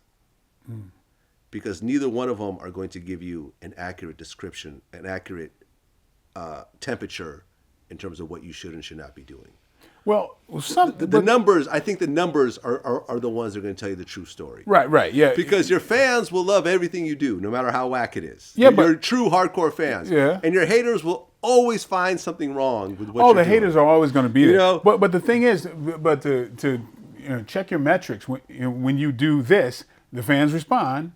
When you do this, the fans don't respond. But that's the numbers. Yeah, that's the numbers. That's the numbers. That's the thing. It's not people's actual opinions and comments. Yeah, that's what I'm saying. The comments, like I said, look, I put out an interview with FBG Duck's mother crying on camera, grieving over losing her son, because, and this was our plan for the both of us, before we did the interview, it was like, let's show people the tragedy behind this, these diss songs and the gang culture and everything else like that. And let's show people, because this might actually make someone put down a gun or not record that song or not go on social media and talk reckless about somebody. What if someone say, we know you could have waited a little while longer. He was just barely buried like 2 weeks ago,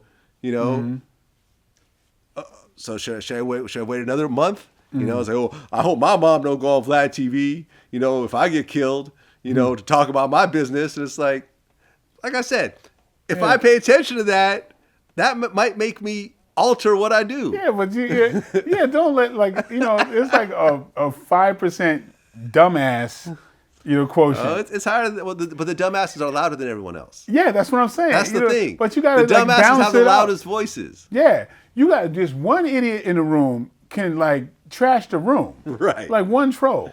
You know what I mean? A heckler at a comedy show. Right. It's like, but you got to balance that out. It's like, it is what it is. There's always somebody going to find something stupid to say about you or something negative, What's next for you? What do you got coming up?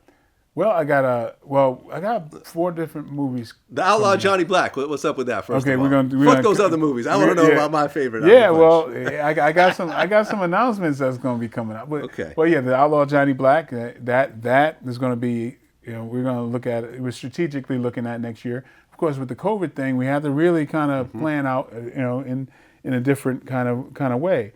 There's I got a movie with that I did with Universal for Netflix. It's coming out the 29th. 29th. That's Welcome to Sudden Death. It's a repurposing of Sudden Death, which was a Van Damme movie. By the time this is out, it'll already be out. Like this part of the clip. Okay. So you can say it's already out. You can say it's already out. It's already out. So it's a repurposing of a Van Damme movie. Yeah. Okay. So Sudden Death, and got a movie where called Send It, where I think I might have mentioned it, where I play the father of a young white child. Right. Which, to my knowledge, is the first time that's ever happened. In a movie? Yeah. Yeah, never seen that. But it was like colorblind casting.